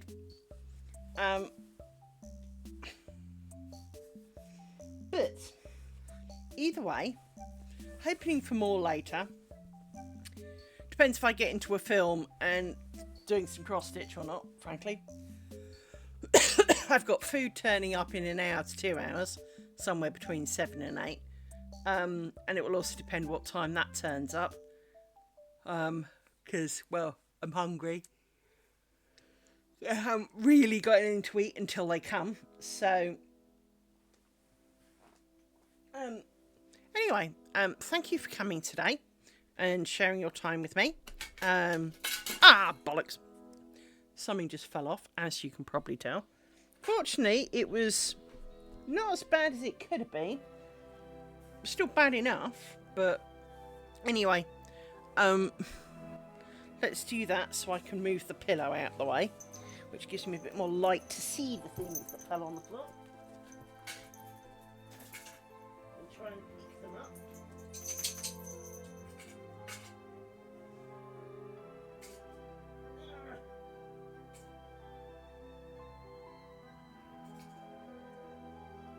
Got a few pins down it. Where's my usual pin collector? I don't remember throwing that many pins on the floor today. I knew I threw through, just because I knew I threw a few, but I remember dropping them. Oh, that's a fat pin, that is.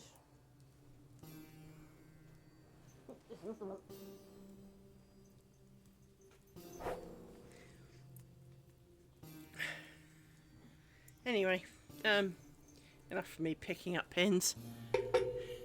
I shall see you tomorrow. Take care, people. I'm missing something. I'm missing my pin pusher. Pretty sure it's not on there. Must have rolled. Oh, there he is. There we go, it's better. Collected everything now. As I was saying, before I got horrendously distracted by flying things, I shall see you tomorrow. Be good. Bye-bye.